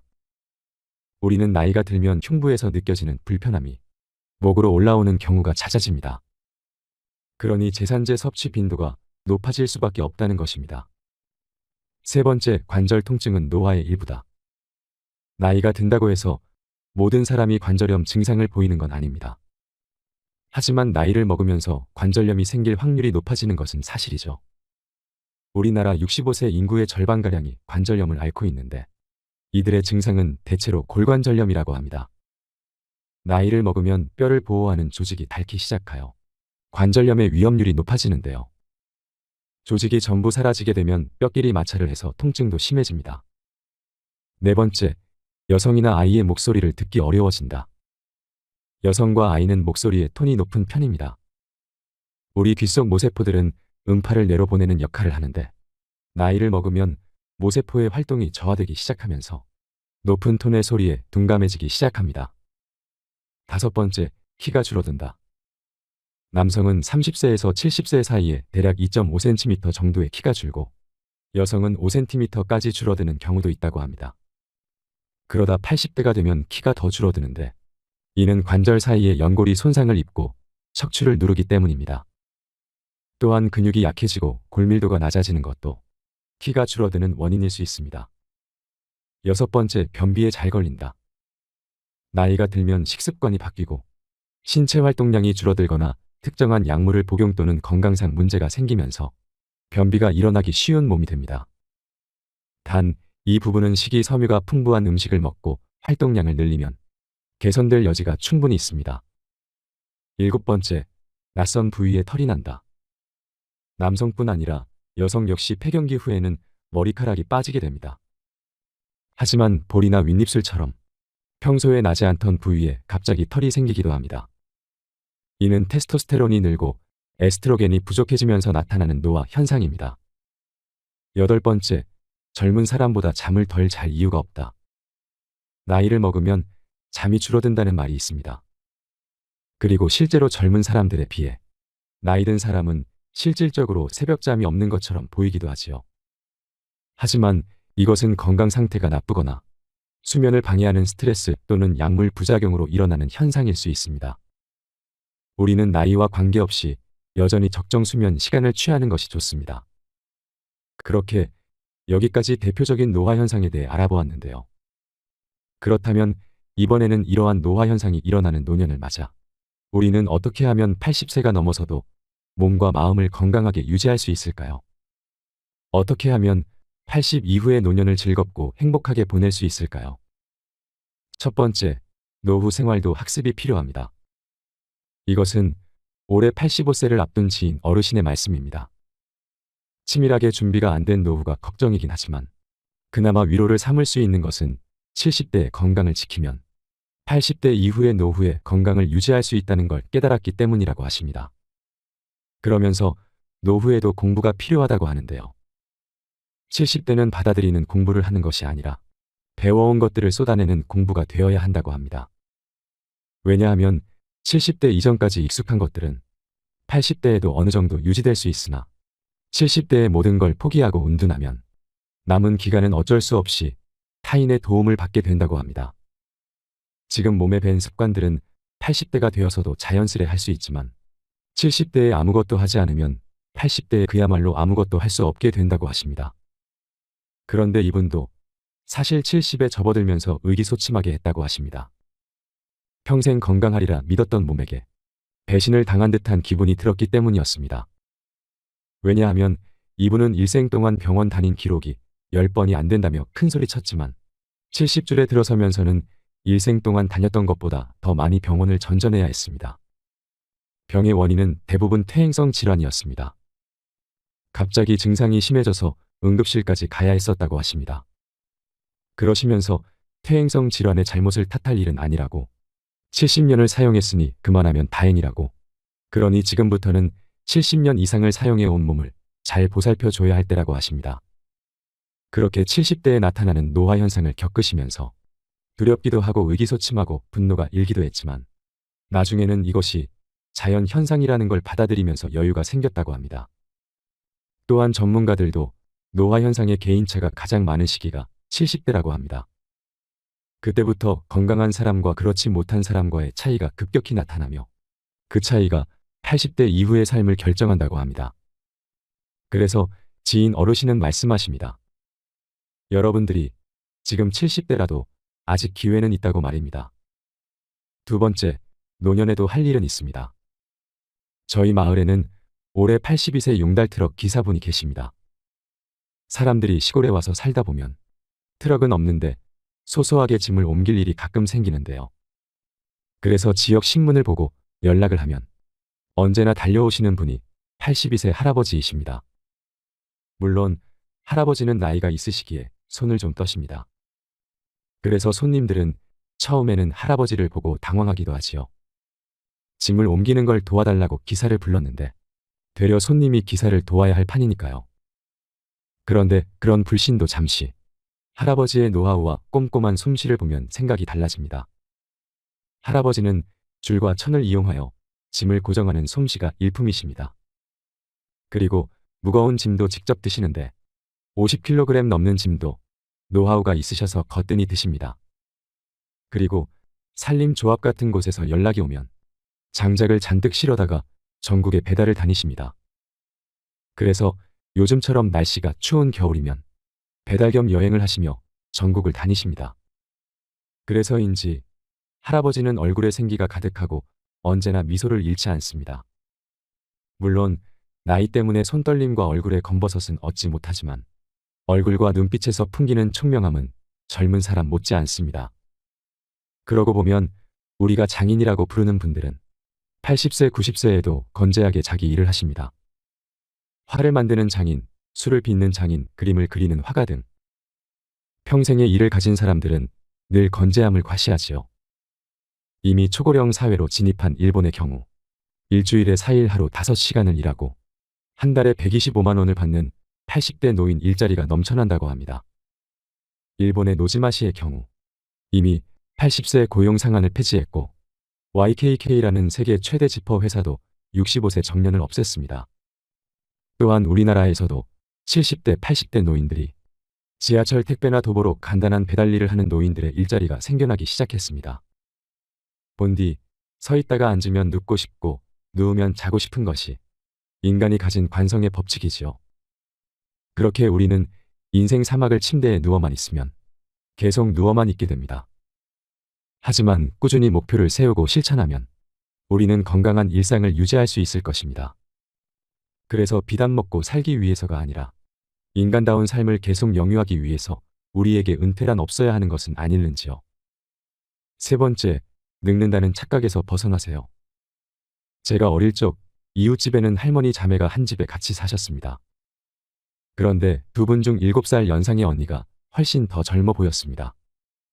심지어 언니는 7살이 많은데도 자전거를 탈 정도로 건강했고 반면 7살이나 어린 동생분은 기운이 없어 늘 집에 누워 계셨습니다.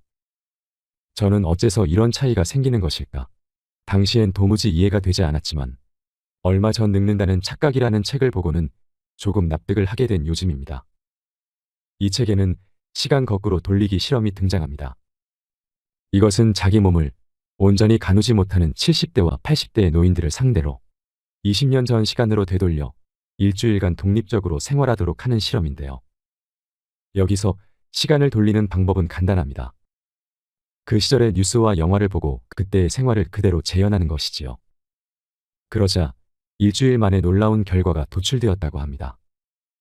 실험 전까지만 해도 글자가 보이지 않아 포기했던 독선 관절이 아파서 하지 않았던 설거지와 청소는 물론 강아지를 산책시키는 일까지 노인들은 스스로 그 모든 일을 해냈다고 합니다. 청력, 기억력, 악력, 유연성 자세나 걸음걸이까지 현저히 젊어진 것이지요. 그러면서 글쓴이는 이렇게 말합니다. 노인들의 발목을 잡는 것은 신체가 아닌 신체적 한계를 믿는 사고방식이라고 말입니다. 물론 물리적인 신체적 조건을 정신력으로 모두 바꿀 수는 없겠지만 우리의 삶에 있어서 마음가짐이 주는 긍정적인 효과는 결코 가벼운 것이 아니라는 것은 분명하다 할 것입니다. 또한 우리 사회는 사회적 시계를 중시합니다. 그래서 20대에는 취업, 30대에는 결혼, 40대에는 내 집 마련 같은 과제가 주어지는데 여기서 우리는 신체 나이에 맞는 올바른 생활 방식과 태도가 있다고 믿으며 그것을 지키려 노력하면서 살아갑니다. 그리고 그 결과로 60대와 70대에 남는 건 은퇴와 노화뿐이지요. 그러니 내가 이때까지는 남들의 시선과 가족의 기대 때문에 내 몸과 마음을 끼워 맞춰주면서 계속 참고 살아왔다면 이제는 사회적 통념과 남의 눈치보다 여러분들의 몸과 마음의 소리에 귀 기울여 보시는 건 어떨까요? 늘 먹던 것, 항상 가던 곳도 좋지만 새로운 음식을 먹고 가보지 않은 곳을 한번 가보는 것입니다. 그렇게 구부정해지려는 마음을 한번 더 쭉 펴보시는 것은 어떨까요? 네 번째, 치매 때문에 불안하지 않았으면 좋겠습니다. 얼마 전 치매 치료제가 나왔다는 보도를 본 적이 있습니다. 미국과 일본 제약회사에서 공동 개발한 신약이 인지적 기능을 낮추는 것을 미국 정부의 공식적인 인정을 받아서 FDA 승인까지 났다고 합니다. 그리고 그 외에도 수많은 약들이 쏟아져 나오고 있는 상황이라고 하는데요. 치매는 우리 뇌에 아밀로이드 베타 단백질이라는 물질이 생기고 쌓여서 발생하는데, 이러한 신약들이 이 물질의 형성 및 축적을 저해하여 초기 단계의 치매 환자 증상을 상당히 호전시켰다 합니다. 하지만 아직 개발 초기 단계일 뿐, 치매는 암과 더불어 아직도 우리에겐 미지의 영역이죠.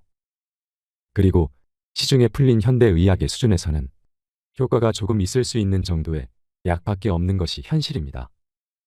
즉, 조기에 발견해도 아직은 의료의 힘으로 치매는 어찌할 도리가 없습니다. 하여 우리는 치매를 예방하기 위해서 많은 노력을 기울여 볼 수 있는데요. 그럼 전문가들이 추천하는 치매 예방법으로는 다음과 같습니다. 첫째, 평소 손과 입을 바쁘게 움직이자. 둘째, 활발한 뇌활동으로 기억하고 배우는 습관을 들이자. 셋째, 담배는 뇌 건강의 적이다. 넷째, 과도한 음주는 뇌세포를 파괴한다. 다섯째, 싱겁게 먹고 채소와 견과류를 많이 먹자. 여섯째, 적절히 운동하자. 그런데 우리가 치매가 걸리는 것보다 더 무서운 것은 우리가 치매라고 진단받는 순간 주변 사람들의 태도 변화와 나의 사회적인 역할이 빼앗긴다는 것입니다. 실제로 2020년 전성기 플랫폼에서 5060 세대 1160명을 대상으로 치매를 두려워하는 가장 현실적인 이유가 무엇인지를 묻는 설문조사를 했습니다. 조사 결과를 보면 가족이나 주변 사람들에게 피해를 줄까봐라고 답한 사람들이 가장 많았다고 합니다. 이는 우리가 치매를 두려워하는 가장 큰 이유가 치매에 대한 부정적 인식이 너무 강하다는 것을 시사합니다. 하지만 우리나라는 곧 치매 100만 인구 시대를 앞두고 있다고 합니다. 그렇기 때문에 우리는 남이 아닌 바로 나의 문제일 수 있기에 우리의 사회가 고령화가 될수록 우리의 가치를 해하는 치매와 어떻게 동행해야 하는지 고민해야 하지만, 그동안 국가와 사람들은 치매를 치우고 처리하고 관리해야 할 대상으로만 바라보았지 치매를 제대로 이해하려고 노력한 적은 없었습니다. 그렇기에 우리는 치매 예방에 힘쓰는 한편 치매가 든 노인이라 하여 편견을 가지고 바라보는 일은 없어야 할 것입니다. 왜냐하면 치매는 다름 아닌 우리의 문제일 수 있기 때문입니다. 실제로 우리나라 85세 이상 노인의 둘 중 한 명은 치매에 걸립니다. 이때 우리는 그 둘 중 하나가 내가 아니었으면 하지만, 만약 다행히도 내가 치매 환자가 아니라고 해도 나의 배우자나 부모나 친구가 치매에 걸려 있을 것이며 우리는 그들을 돌보는 보호자로 살아야 합니다. 그렇기에 우리가 치매를 알고 대비해야 한다는 것이지요. 또한 80세가 넘으면 누구나 몸속에 암을 품고 있으며 누구나 인지장애 치매가 생긴다고 전문가들은 말합니다. 그렇게 우리는 모두 다 같이 막막하고 두렵기만 한 치매를 앞두고 있지만, 지피지기면 백전백승이라고 그것이 무엇인지 미리 알고 갈 수 있다면 어떨까요? 그래서 최대한 치매를 늦출 수 있거나 걸리지 않을 수 있다면 어떨까요? 그러면 우리의 미래의 삶이 조금은 덜 불안하지 않을까요? 여러분, 우리가 나이가 든다는 것은 육체적인 노화는 이루어지지만 경험과 연륜이 쌓여 정신적으로는 더욱더 풍부해진다는 뜻이기도 합니다. 그렇게 노인이 한 분 돌아가시면 도서관 하나가 없어진다는 말이 생겨났죠. 생각해보면 제가 어렸을 때는 평소 하기 어려운 특별한 것을 하고 특별한 곳을 가야만 재미있고 값진 경험을 했다는 오해를 했었습니다. 하지만 시간이 지나면서 우리는 점점 스스로에 대해 자세히 알게 됩니다. 그래서 나와 잘 맞는 사람과 환경을 알게 되면 꼭 그렇지 않다는 사실을 깨닫게 되지요. 그래서 저는 그렇게 역마살이 낀 것처럼 돌아다니던 젊은 시절이 무색하게, 지금은 아무런 유난스러움 없이도 공원에 홀로 앉아서 책을 읽거나 새로운 산책로를 발견하거나 일주일에 한 번 정도는 마음 맞는 친구를 만나는 것으로 충분히 즐겁고 행복합니다. 젊었을 적 내가 좋아서라기보다는 다들 하니까 해야 한다는 의무감에 시달렸고, 막상 해보니 별거 없다는 실망감에 시달렸던 것과는 많이 달라졌습니다. 타인의 시선이나 인정 없이도 순전히 내가 좋아서 할 수 있는 일들을 찾았어야 했는데 그때는 그러했습니다. 하지만 조금씩 나이가 들면서 재미란 별것이 아니며 누군가에게 인정을 받아야 하는 게 아니라는 사실을 알게 되었습니다. 그러면서 다른 사람들의 시선을 신경 쓰면서 자기 자신을 검열하고 스스로에게 지나치게 팍팍한 기준을 들이미는 일들이 줄어드는 반면 나 자신과 함께 평온한 시간을 보내는 시간들이 늘어나게 되었죠. 그렇게 저는 앞으로 펼쳐질 제 노년이 걱정이 되지 않는다면 거짓말이겠지만 한편으로는 기대가 되는 것 또한 사실입니다. 무엇이 내 행복에 있어 중요하고 중요하지 않은지 분별하는 능력도 더 좋아지지 않을까 생각합니다. 그래서 의미 없는 것들보다 나에게 의미 있는 것들을 추구하는 지혜 또한 늘어나지 않을까 하고 말입니다. 그리고 그뿐만 아니라 나이가 들수록 작은 일에도 크게 상처받거나 쉽게 좌절하는 일이 덜한 것 또한 나이 들매 장점입니다. 무슨 일이 생겨도 경험을 통해 이 정도의 일은 얼마든지 일어날 수 있고 누구의 잘못도 아님을 머리가 아닌 마음으로 이해하기 때문이죠. 한편 여러분들의 댓글을 보면 가끔 참 가슴 아픈 사연들이 많은데요. 그 중에서도 유독 눈에 밟히는 사연들은 40년, 50년이 넘도록 고생만 하며 살았는데 올해는 제발 조금이라도 앞이 보였으면 좋겠다고 성공까지 바라지도 않으니 편하게만 살게 해달라는 글이었습니다. 그도 그럴 것이 요즘 우리의 삶은 너무도 힘이 듭니다. 수많은 산을 넘고 넘어서 이젠 서 있을 힘도 없는데 오늘도 높은 산은 어김없이 우리 앞을 막지요. 심지어 저 산을 넘어가면 이제 시원하고 따스한 들판이 펼쳐지리라는 보장도 없는데 그래도 우리는 저 산을 넘어야 합니다. 하루가 다르게 급격하게 바뀌는 치열한 세상에서 살아남아야 하니까요. 저 역시 그런 한치 앞을 내다볼 수 없는 인생의 바다를 같이 항해하는 입장이기에 그 하소연이 먼 일이 아님을 너무나 잘 알고 있습니다. 하지만 안개가 아무리 짙어도 산까지 지울 수는 없고 어둠이 제 아무리 짙어도 아침까지 막을 수 없으며 비바람이 아무리 불어도 피는 꽃까지 막을 수는 없습니다. 그러니 여러분의 삶이 힘들고 괴롭고 절망적이라도 그래도 이것만은 꼭 기억하세요. 절망의 반대말이 희망이 아닌 이유는 어두운 밤의 별들이 반짝이듯 절망 속에서 희망이 피어난다는 사실을요.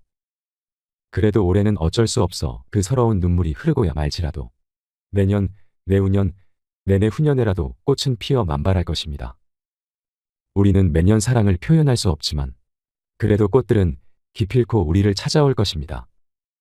우리의 인생 위에서 꽃처럼 웃을 날이 언젠가는 올 것입니다.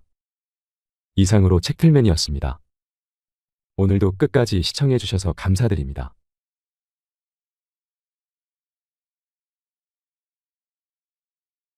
근데 저는 사제생활 20년 정말 짧은 세월을 살면서 영혼이 있다는 거, 영원이 있다는 거, 귀신이 있다는 거, 연옥이 있다는 거, 이거 확실히 믿습니다. 너무 많이 경험을 해서 그래요.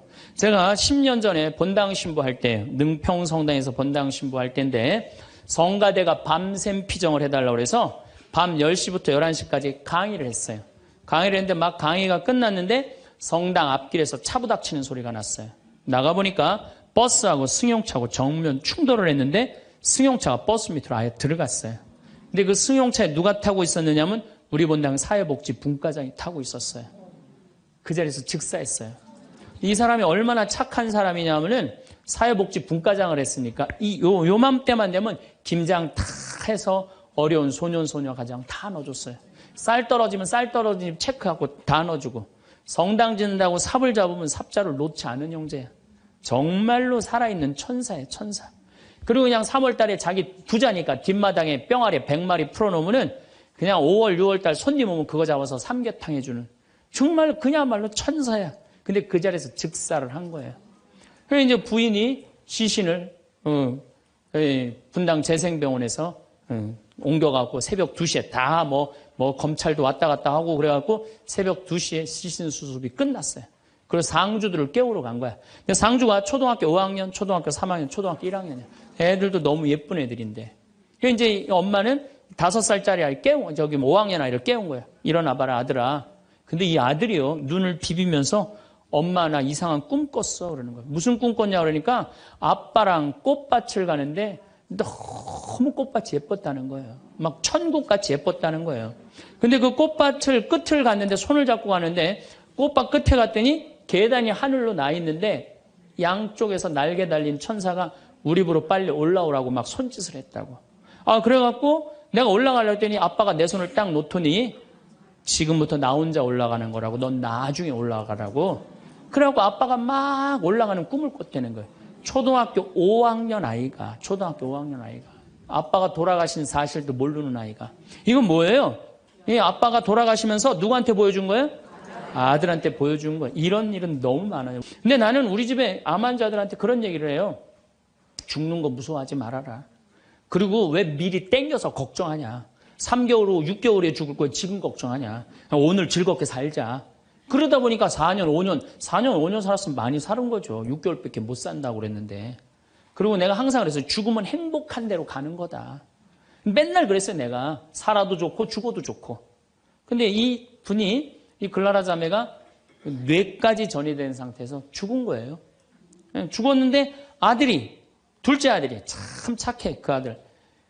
엄마 평상시에 죽으면 안 된다고 미리 이게 응급처치를 배운 거야. 엄마 혀가 말려 돌아갔는데 그걸 피고 막 심폐소생술을 하고 살려낸 거야. 그래갖고 이 글라라 자매 살아나서 이제 일산병원에서 내가 만났어. 글라라 자매 그러더라고. 신부님, 내가 정말로 죽음의 여행을 떠나는데 너무 황홀하고 행복했다는 거야. 정말 신부님 말대로 이게 죽는 게 이렇게 황홀하구나. 근데 그냥 아들놈이 살려놓은 거야. 그냥 살려나갔고 그냥 깨보니까 그래서 한 3개월 정도 혼수 상태로 있다가 세상을 떠났어요. 나는 그분은 천당에 갔다고 확실히 믿습니다. 황창현 신부님의 행복 특강 지금 바로 시작하겠습니다. 영상이 마음에 드신다면 구독, 좋아요, 알림 설정 부탁드립니다. 영상 후반부에 이것을 못 숨겨서 자식에게 탈탈 털린 어느 80대 할머니 사연도 함께 들으시면 좋겠습니다. 50대, 60대에 알아야 할 전문가의 인생 조언. 노후에 혼자서도 행복하게 지내는 법을 깨닫는 시간이 되시길 바랍니다. 우리가 이 세상을 살면서 내 마음 안에 천사하고 악마가 동거를 하는데 신앙생활을 하는 이유는 천사가 승리하기 위해서, 내 마음 안에 천사가 승리하기 위해서 신앙생활을 하는 거예요. 우리 인간은 나약하기 때문에 언제든지 악의 유혹에 넘어갑니다.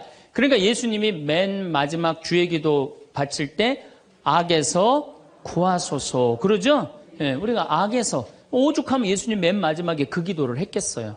이 세상에 살아가면서 악의 유혹에 넘어가지 않을 사람은 한 사람도 없어. 매일 우리는 그 유혹에 넘어가요.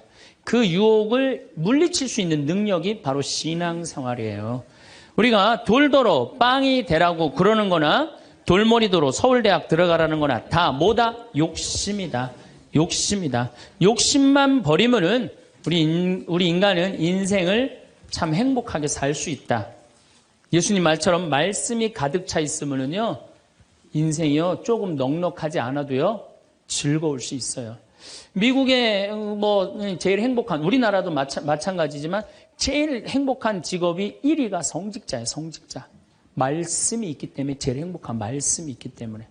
그래서 여러분들도 말씀이 내 마음 안에서 살아 움직일 수 있도록 깨어 기도해라. 그 아주 중요한 거예요. 원주 비행장이 있어요. 그래갖고 비행장이 있어서 재밌어요. 원주 비행장이 있어서 그 이글스라고 그 비행 전투단이 있는데 여기서 연습해. 우리 여기 평창 하늘에서 처음에 막 태극기 그릴 때 보면 막 엉망으로 그려요. 그 다음에 뭐 하트도 막 찌그러져서 그리고 한 2달 연습하면은 아주 잘 그려져요. 그래서 그 비행장이 있다. 신경 쓰지 마세요. 나한테 절을 하면 어떻게 한다? 권세와 영광을 주겠다. 우리가 악마의 유혹에 빠져서 나 잘난 척, 교만하느냐고 다른 사람 무시하고 주님을 섬겨야 되는데 주님도 안 섬기고 세상에 나만 섬기라고, 나만 잘났다고 우리 유혹에 많이 빠진다. 그것도 안 되니까 이번에는 악마가 예수님을 예루살렘 성전 꼭대기에 데리고 올라가서 당신이 하느님의 아들이거든 뛰어내려 보시오. 시험하는 거예요. 여기 계신 분들 중에서도 주위에서 그런 소리 많이 들으실 거예요. 너 성당 나가는데 왜 너만 그 꼴로 살아? 다른 사람 성당 안 나가도 잘 먹고 잘 사는데 넌 성당 나갔는데 왜 그렇게, 하느님이 있다면 네가 그렇게 고통스럽겠니? 주위에서 그렇게 악마들이 와갖고 얘기 많이 해요, 안 해요? 많이 해요. 그때 흔들리는 거예요. 정말로 하느님이 있다면은 내가 왜 이 고통을 겪지? 마음이 흔들리는 거죠. 근데 저는 사제생활 20년 정말 짧은 세월을 살면서 영혼이 있다는 거, 영원이 있다는 거, 귀신이 있다는 거, 연옥이 있다는 거, 이거 확실히 믿습니다. 너무 많이 경험을 해서 그래요. 제가 10년 전에 본당 신부할 때, 능평성당에서 본당 신부할 때인데, 성가대가 밤샘 피정을 해달라고 해서 밤 10시부터 11시까지 강의를 했어요. 강의를 했는데 막 강의가 끝났는데 성당 앞길에서 차 부닥치는 소리가 났어요. 나가보니까 버스하고 승용차하고 정면 충돌을 했는데 승용차가 버스 밑으로 아예 들어갔어요. 근데 그 승용차에 누가 타고 있었느냐면 우리 본당 사회복지 분과장이 타고 있었어요. 그 자리에서 즉사했어요. 이 사람이 얼마나 착한 사람이냐면은 사회복지 분과장을 했으니까 요맘때만 되면 김장 다 해서 어려운 소년 소녀 가정 다 넣어줬어요. 쌀 떨어지면 쌀 떨어지면 체크하고 다 넣어주고, 성당 짓는다고 삽을 잡으면 삽자를 놓지 않은 형제야. 정말로 살아있는 천사예요, 천사. 그리고 그냥 3월달에 자기 부자니까 뒷마당에 뿅아리 100마리 풀어놓으면은 그냥 5월, 6월달 손님 오면 그거 잡아서 삼계탕 해주는, 정말 그야말로 천사야. 근데 그 자리에서 즉사를 한 거예요. 그래서 이제 부인이 시신을 분당 재생병원에서 옮겨갖고 새벽 2시에 다 검찰도 왔다 갔다 하고 그래갖고 새벽 2시에 시신 수습이 끝났어요. 그래서 상주들을 깨우러 간 거야. 근데 상주가 초등학교 5학년, 초등학교 3학년, 초등학교 1학년이야. 애들도 너무 예쁜 애들인데. 그래서 이제 엄마는 5살짜리 아이 5학년 아이를 깨운 거야. 일어나봐라, 아들아.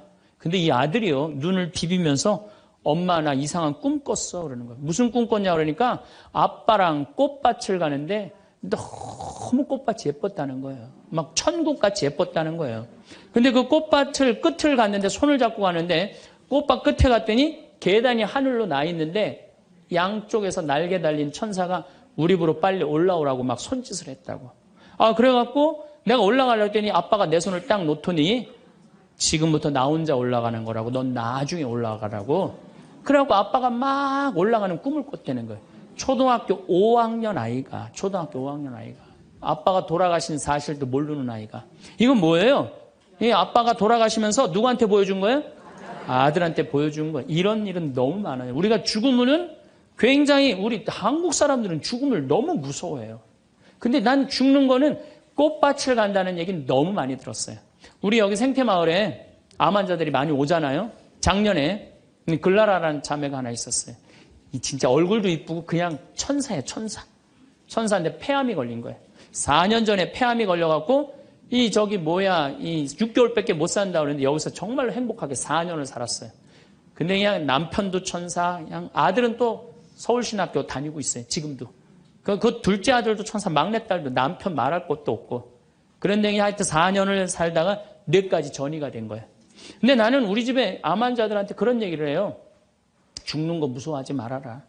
그리고 왜 미리 땡겨서 걱정하냐. 3개월 후, 6개월 후에 죽을 거 지금 걱정하냐. 오늘 즐겁게 살자. 그러다 보니까 4년, 5년 살았으면 많이 사는 거죠. 6개월밖에 못 산다고 그랬는데. 그리고 내가 항상 그랬어요. 죽으면 행복한 대로 가는 거다. 맨날 그랬어요, 내가. 살아도 좋고 죽어도 좋고. 근데 이 분이, 이 글라라 자매가 뇌까지 전이 된 상태에서 죽은 거예요. 죽었는데 둘째 아들이 참 착해, 그 아들. 엄마 평상시에 죽으면 안 된다고 미리 이게 응급처치를 배운 거야. 엄마 혀가 말려 돌아갔는데 그걸 피고 막 심폐소생술을 하고 살려낸 거야. 그래갖고 이 글라라 자매 살아나서 이제 일산병원에서 내가 만났어. 글라라 자매 그러더라고. 신부님, 내가 정말로 죽음의 여행을 떠나는데 너무 황홀하고 행복했다는 거야. 정말 신부님 말대로 이게 죽는 게 이렇게 황홀하구나. 근데 그냥 아들놈이 살려놓은 거야, 그냥. 살려나갔고 그냥 깨보니까 그래서 한 3개월 정도 혼수 상태로 있다가 세상을 떠났어요. 나는 그분은 천당에 갔다고 확실히 믿습니다. 나는. 내가 미사도 맨날 봉헌하지만은 이미 천국에 가 있어요. 죽는 거는요, 결코 두려운 게 아니에요. 그리고 죽는데 꽃밭을 간다는 사람 난 너무 많이 봤어요. 미국에는 어떤 그 근사체험, 임사체험이라고 그래요. 죽음을 경험한 사람들 2만 명한테 물어본 거. 죽었다 살아 돌아온 사람들 3시간, 5시간, 의학적으로는 죽었다 이런 사람들 3시간, 5시간 후에 살아 돌아온 사람들 물어보니까 모두가 공통적으로 뭐라고 그래요? 꽃밭을 간다는, 모두가. 그리고 빛이 있는 대로 빨리 올라간다는 거. 내가 94년도에도 99살 먹은 할머니야. 병자성사라는데 내 손에서 마지막 기름을 바르고 내가 마지막 사제경까지 해주는데 돌아가신 할머니가 있어요. 근데 싹 영혼이 정말 올라가는 게 보이더라니까요. 싹 너무너무 행복한 영혼이 올라가는 게 보이는 거예요.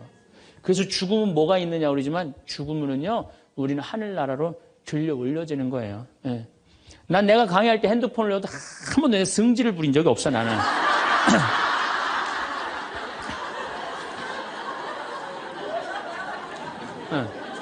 하늘로 싹 불러 올라가는 거예요. 그래서 티베트에는 사자의 서라는 책이 있어요. 그 사자의 서라는 책을 보면은요, 죽으면은 꽃밭에 간다는 거. 동양이나 서양이나 거의 죽고 난 다음에 세상은요, 무섭고 깜깜한 데로 가는 게 아니에요. 근데 일본의 한 의사가 너무 힘들어서 자살을 했어요. 그랬더니 땅속으로 빨려 들어가는 거야. 근데 살아 돌아온 거야. 그리고 난 다음에 자살하고 살아 돌아온 사람 다 물어보니까 다 똑같은 경험을 했다는 거야. 그래서 돌아다니면서 뭐라 그래요? 자살하지 말라고. 죽어서 좋은 데 가려고 그러면은 자살하지 말라고. 그리고 강의하고 다니는 교수도 있어요. 그냥 죽고 난 다음에 세계가 너무 많은 거예요. 우리 죽고 난 다음에 뭐가 있냐고 그러지만 실질적으로 죽고 난 다음에는 하늘나라가 펼쳐지는 거예요. 그리고 여러분들 하느님 믿었으니까 어떻게 되는 거야? 어디로 가?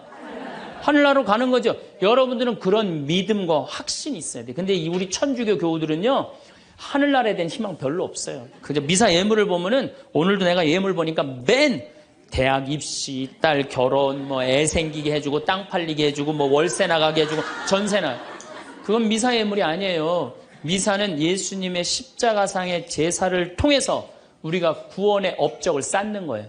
구원의 공로를 나누어 받는 거예요. 그러니까 미사를 드릴 때 내 영혼이 구원받기를 간절하게 예물을 내야 돼. 근데 자기 이름을 쓰고 자기의 구원을 위해서 미사 예물 내는 사람 한 사람도 없어요. 다 자식, 남편, 부모를 위해서야지 자기를 위해서는 안 된다 이거예요. 내가 언젠가 방송에도 얘기했지만은 성 안셀모 성인이 살아서 자기를 위하여 드리는 미사 한 대는 죽어서 드리는 위령 미사 1000대보다 낫다고 그래. 근데 여러분들은 자기를 위해서 한 번도 안 드리는 거 아니에요. 내가 구원받기를. 여러분들 비오 신부님 1918년서부터 1968년까지 50년 동안 오상받은 비오 신부님 아시죠? 그 비오 신부님 매일 피를 3분의 1컵을 쏟았어요. 의사 3명이서 평생을 감염이 될까 치유가 될까 옆에 붙어 있었는데 아무 소용이 없었어요. 이 비오 신부님은 처음에 너무 고통스러워서 이거 붕대 감고 다녔어. 다른 사람 표시도 안 내려고. 근데 어쩔 수 없이 당신이 표시로 나오는 수밖에 없었죠. 이분은 미사를 보통 2시간, 3시간 드렸어요. 하고 온 많은 사람들이 이분 덕에 성화가 많이 됐죠. 근데 이분이 뭐라 그래요? 미사야말로 가장 아름다운 구원의 제사라고 그랬어요. 미사를 가장 귀하게 여긴 현대 성인이에요. 그러니까 여러분들 미사처럼 좋은 게 없는 거예요. 그 미사 시간 예수님의 십자가상의 제사를 통해서 내 구원의 은혜를 받는 거야. 근데 우리는 죽고 난 다음에 생각 거의 안 해요. 그냥 살아서 디립다 받고 싶은 거지 그냥 살아서. 이것도 내가 뭐 욕심에 욕심. 하늘나라에 대한 희망을 가져야죠.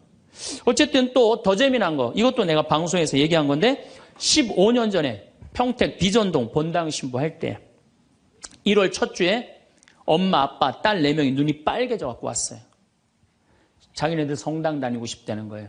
원래 성당 안 다니는데 왜 성당 다니려고 그러느냐 그랬더니 아버지가 살아생전에 하느님이 있긴 뭐가 있느냐 그 니네들이 예수쟁이들이 니네들 돈 뺏어 먹으려고 천당 지옥 겁주는 거다.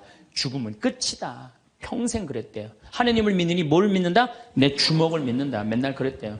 근데 이 할아버지가 12월 20일 날 돌아가신 거야. 돌아가셨는데 저승길이 있는 거야. 미치는 거지. 죽었는데 아무것도 없는 줄 알았는데 저승길이 있으니 얼마나 미치겠어요. 그래갖고 저승사자들한테 매달렸대요. 난 돌아가야 된다고. 그래갖고 아버지를 하관을 땅에다 묻는데 관을 두들기더래요. 뚜껑을 열어보니까 이건 진짜 내가 경험한 거예요. 뚜껑을 열어보니까 아버지가 살아 돌아온 거예요. 그러면서 저승 얘기를 해준 거예요. 저승길이 있더라. 너희들 정말로 하느님을 믿어라. 그리고 일주일을 살고 돌아가신 거예요, 할아버지. 그러고 난 다음에 이제 1월 초에 나와갖고 눈이 빨개갖고 성당 나오겠다고. 저는 그런 경험을 너무너무 많이 해요. 그런 경험을. 또 제가 어떤 경험을 했냐면 내가 신학교 다닐 때 우리 집에서 성당 아무도 안 다녔어요. 성당. 그러니까 내가 신학교 들어갈 때 어머니가 뭐라고 그랬냐면 내가 성당을 나가면 10손가락에 장을 찢은다고 그랬어. 당신이 김옥금인데 황옥금으로 바꾼다고 그랬어. 근데 어머니 정말로 어머니 마음을 돌릴 수가 없더라고요. 그래서 내가 맨날 부모를 위한 기도 맨날 바쳤어. 신학교 때. 1학년 때도 효과가 없고 2학년 1학기 됐는데 어머니가 세례를 받은 거예요. 너무 신기해. 꿈에 교황님이 왔다는 거예요. 요한 바울 2세 교황님이 와갖고 이 집이 신부가 날 집인데 네가 고집을 피면 어떻게 하느냐. 그래서 성당 나가기 싫었는데 어쩔 수 없이 나간 거예요. 당신 내 팔자가 신부 팔자인 줄 알고. 그러니까 우리 어머니가 보통 분은 아니에요. 꿈에 상대해도 교황님 아니면 상대를 안 하니까. 그런데도 그때도 네가 성당 나가라 했으면 내가 안 다녔다는 거예요. 그러니까 완고하셨어요. 근데 자꾸 어머니한테 이상한 일이 벌어지는 거. 어떤 일이 벌어지느냐 하면은 2학년 1학기가 끝나고 어머니가 세례를 받았는데 그 우리 2층 집에 중풍 걸린 형제가 하나 있었어요. 이분이 평생 절에 다니던 분이에요. 경기도 사회복지국장까지 하던 분인데 한 15년인가 누워 있었어요. 근데 죽기 일주일 전에 3일 전에 부인한테 여보 수녀님 좀 데리고 오라고. 그래서 부인이 그랬대. 당신이 무슨 수녀님이냐고. 당신은 평생 절에 다녔으니까 스님을 모시고 와야 된다고. 아니라고. 아래층 신학생이 다니는 성당에 수녀님을 모시고 오라고.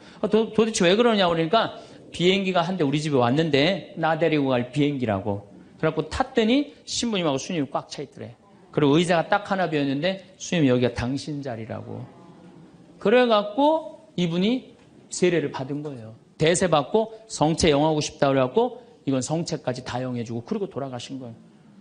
그러니까 그냥 굳이 부인이 남편이 그러고 세상을 떠났는데 그냥 성당 다니면서 우리 어머니한테 데모해달라. 우리 어머니는 견진도 안 받고 데모한 거 얼떨결해.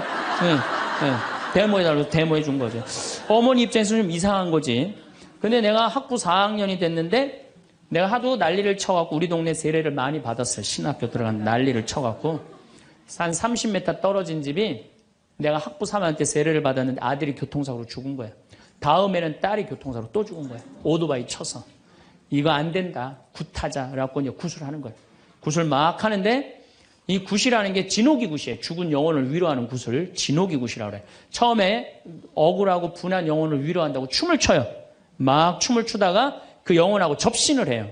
그래갖고 그 영혼이 미처 해주지 못한 말을 전해주는 걸 공수라고 그래. 공수.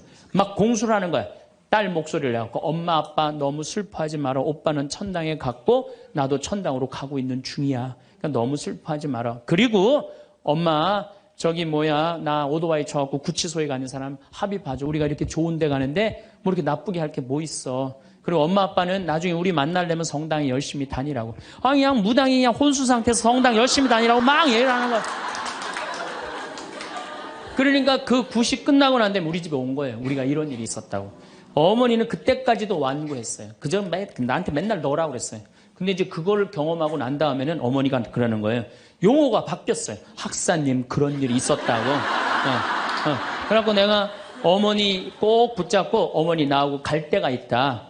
어딜 가냐? 부엌에 좀 가자. 부엌에 왜 가냐고. 저 가스불 켜놓고 10손가락에 장 지져야 될 거 아니냐. 저만 그런 게 아니에요. 여러분들도 인생 살아오면서 하느님의 손길이 다 있었어요. 순간순간 다 있으셨죠? 근데 왜 까먹어요? 기도하지 않아서 까먹는 거예요. 끊임없이 기도하고 끊임없이 감사하고 내가 기쁘게 살지 않고 욕심 펴서요. 그 하느님의 모든 사랑과 은혜를 다 까먹고 사는 거예요. 어쨌든 이거는 내 개인적인 신앙 체험이라면 내가 공적인 얘기를 좀 할게요. 이제 오늘 성모님 얘기를 좀 해야 될 것 같아. 성모님이 세계 곳곳에서 지금 발현을 하세요. 그중에 아주 공식적인 발현 3가지만 말씀을 드릴게요. 1531년 멕시코 과달루페에 성모님이 발현을 하세요. 1531년 12월 9일 날 발현하세요. 근데 이 12월 9일이 동방교회는 아예 처음부터 원죄 없이 잉태되신 축일이야. 우리는 나중에 지냈는데 동방교회는 처음부터 원죄 없이 잉태되신 성모님 축일이 12월 9일이에요. 그래갖고 이날 이제 이 57살 먹은 요한 디에고라는 인디언이 있었어요. 당시에 1517년, 18년에 스페인 사람들이 멕시코를 점령해요. 그러니까 10년, 15년도 안 된 거예요. 그래갖고 이 사람은 세례를 받았어. 요한 디에고라는 사람은 세례를 받았는데 부인도 죽고 자식도 없는 사람이야. 오로지 그냥 3시간 걸어서 비사참내 다니는 사람이야. 토요일 날 이제 성당을 간다고 갔는데 태폐학이라는 언덕에 딱 올라섰는데 기가 막히 아름다운 음악이 들리고 코를 찌르는 기가 막힌 향내가 나는 거야. 가보니까 너무 아름다운 부인이 서 있는 거야. 성모님이. 성모님이 딱 나타나갖고 요한 디에고, 나는 탄식하는 이들의 위로의 어머니고 도움을 청하는 이의 어머니다. 나의 사랑을, 하느님의 구원을 온 세상에 전하기 위해서 이 언덕에 성당을 지라고 주마라가 주교한테 가서 얘기를 해라. 당시에 스페인에 1대 주교가 와 있었어요. 주교한테 가서 얘기를 하라는 거야. 요한 디에고는 성모님을 너무 명명백백하게 봤기 때문에 의심하지 않고 주교관을 쫓아가요. 근데 이게 멕시코 사람이야. 완전히 까만 인디안이야. 그런데 주교관에 딱 갔더니 입구에서부터 못 들어오게 막는 거예요. 문지기들이 어딜 들어오느냐고. 아니 난 꼭 가야 된다고. 나 좀 들여다 보내달라고. 그래갖고 그냥 문지기들이 왔다 갔다 했는데 주교님 뭐냐 그러니까 아니 주교님 만나러 왔다고 들여보내라고. 그랬더니 요한 디에고가 내가 성모님을 만났는데 성모님께서 주교님한테 그 태폐학이라는 산에다가 성당을 지나라고 전해주라고 그랬다고. 여러분들이 지금 남산을 가는데 남산 꼭대기 가는데 성모님이 딱 나타났어요. 너무 아름다운 모습으로. 마리아, 데레사 이렇게 합시다. 데레사, 너 우리 추기경님한테 가갖고 이 나의 사랑을 온 세상에 대한민국에 전하기 위해서 남산 꼭대기에 성당을 지라고 가서 전해라. 분명히 성모님을 봤어요.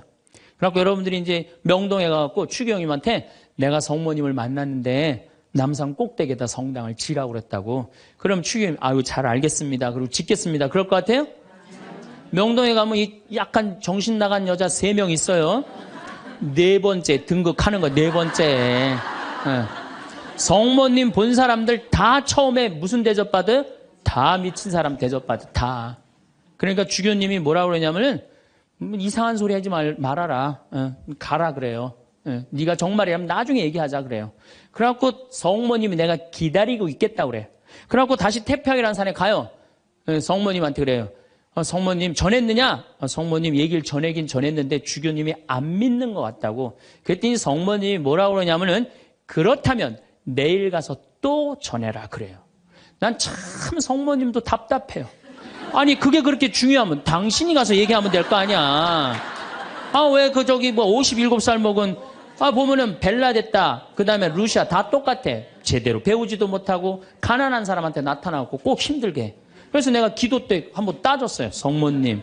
아니 나타내려면 신부나 주교나 뭐 이런 사람한테 나타나갖고 확실하게 해지 왜 그렇게 사람들이 힘들게 하느냐고 그랬더니 성모님이 하느님의 영광은 어린아이, 순수한, 미천한 사람을 통해서 드러나는 것이다. 그러시더라고요. 그래서 그건 이제 앞으로 안 따지기로 했어 내가. 그래갖고 이 요한 디에고는 다음 날 주교님을 또 찾아가요. 또 문지기들이 모욕을 주죠. 이런 무식한 원주민 인디안이 어디 감히 주교를 만나느냐고. 그래도 요한 디에고는 애절하게 주교님을 만나자고 원해요. 하도 그러니까 어쩔 수 없이 주교님을 만나게 해줘요. 그러니까 주교님이 이틀째 연속 오니까 그래? 만약에 네가 정말로 성모님을 봤다면 증표를 갖고 와라 그래. 증표를. 내가 갖고 올 수 있다고. 성모님 분명히 봤으니까. 12월 10일 날.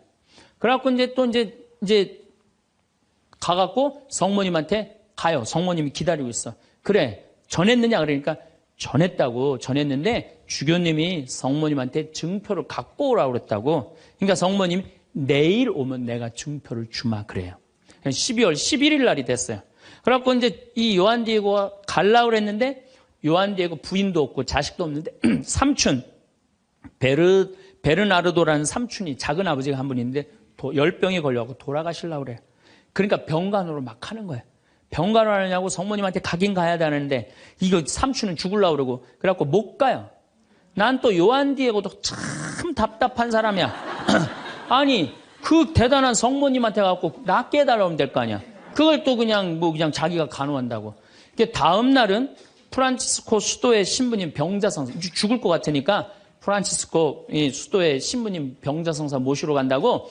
요한 디에고가 얼마나 재미있냐면은 태폐학이라는 산을 비껴가요. 성모님 만날까 봐. 지금 누가 더 중요하다고? 이 본당심이 더 중요하다 이거야. 병자성사 봐야 된다고. 막 가는데 성모님이 물어봐. 너 어디 가냐고. 네.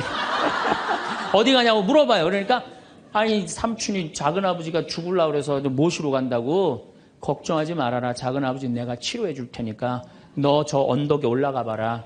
올라가 보니까 이 멕시코 시티가 2000m 상공에 있는 도시예요. 12월 달이면 굉장히 추운 도시예요. 그런데 장미가 펴 있는 거야. 가득. 그래갖고 너무 신이 나갖고 이 요한 디에고는 저기 멕시코 인디안들은 모자 동그란 거 쓰죠. 그 다음에 이 망토 쓰죠. 그 망토를 틸마라고 그래요. 이 틸마는 뭘로 엮느냐면 선인장에서 뽑아갖고 섬유를 뽑아갖고 이 아주 거친 섬유질로 돼 있는 그 망토예요. 그 망토에다 선인장을 따요. 막 따갖고 막 너무 흥분해갖고. 그러니까 성모님이 그걸 보더니 웃으면서 가지런히 놔줘요. 내가 가지런히 놔주마. 가지런히 놔줘갖고 등에다 져요. 등에다 져갖고 너무 신이 나갖고 주교관에 가요. 주교관에 가갖고 이제 가려고 그랬더니 막 향이 나고 그러니까 문지기들이 이게 뭐냐 그러니까 이 줘라 그러니까 안 된다고. 이거 주교님한테 갖다 줘야 된다고. 그래갖고 그 주교님한테 가갖고 증표 갖고 왔다고 장미를 딱 떨어뜨리는데 이 주교님은 장미에는 전혀 관심이 없는 거야. 그 틸마에 갑자기 무릎을 꿇더니 눈물을 흘리면서 키스를 하는 거야. 아니 그 틸마가 얼마나 더럽고 지저분하겠어요. 왜 그러나 우리가 틸마를 내려봤더니 자기가 본 성모님이 그 틸마에 새겨져 있는 거야. 그대로. 그런데 이 새겨져 있는 색깔 자체가 이건 도저히 1500년대에 만들 수 없는 색깔이야. 너무 예쁜 거 성모님이. 너무 예쁘고 너무 곱고 옷 색깔도 너무 화려하고. 그러니까 과학자들이 계속 연구를 해봤어요. 과연 1500년대에 저 물감을 만들 수 있을까? 그 과학자들이 결론은 못 만든다. 그래갖고 그냥 이 소송당에 이제 주교님 소송당에 걸어놓고 성당을 진 거죠. 그리고 12월 10일 날 같은 날 성모님은 베르나르도라는 삼촌한테 나타나서 다 치유를 해줘요. 그리고 네 조카가 이런 기적을 발현을 봤다. 다시 한번 확증을 해주죠. 그 바람에 7년 사이에 인디언들이 멕시코 스페인 사람들이 무서워서 나와서 세례를 안 받거든요. 세례를 안 받다가 800만 명이 7년 만에 다 세례를 받아요. 나는 유럽 교회는 사도들이 전교를 했다면 아메리카는 성모님이 난 전교했다고 믿어요. 성모님이. 그래서 그 수많은 사람들이 순례를 하잖아요. 근데 더 기가 막힌 건 이 선인장에서 엮은 거는 30년, 50년이면 사고 없어져요. 근데 500년이 지난 지금도 그대로 모셔져 있는 거예요. 500년이 지난 지금도. 제가 지난 40일 동안 LA 순회 강연을 갔는데 중간 일주일 동안 성모 승천 대축일 그 기간 동안을 멕시코의 과달루페에 갔다 왔어요. 갔다 왔는데요. 1m 20된 그 성모님 사진이요. 그 틸마에 새겨진 게요. 저 아직도 살아있는 것 같아요. 너무너무 은혜롭고. 그러니까 여러분들 그 나는 신앙이 약하다. 성주순례 가면 돼. 성주순례. 성주순례 가갖고 하느님의 살아있는 증표를 보면 돼. 예루살렘에 가보고 이집트에 가보고 티베트 이번에 지진 일어난 어디야? 터키도 가보고 그리스도 가보고 그러면은요 살아있는 하느님 역사 안에 왔다 가신 예수님을 만날 수 있어요.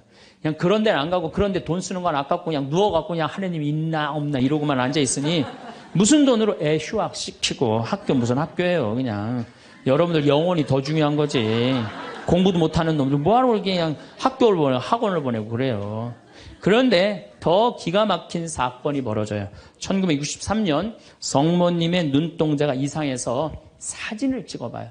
사진을 찍어봤고 현미경으로 6배 확대를 해보니까 성모님 눈동자에 3사람이 있는 거야.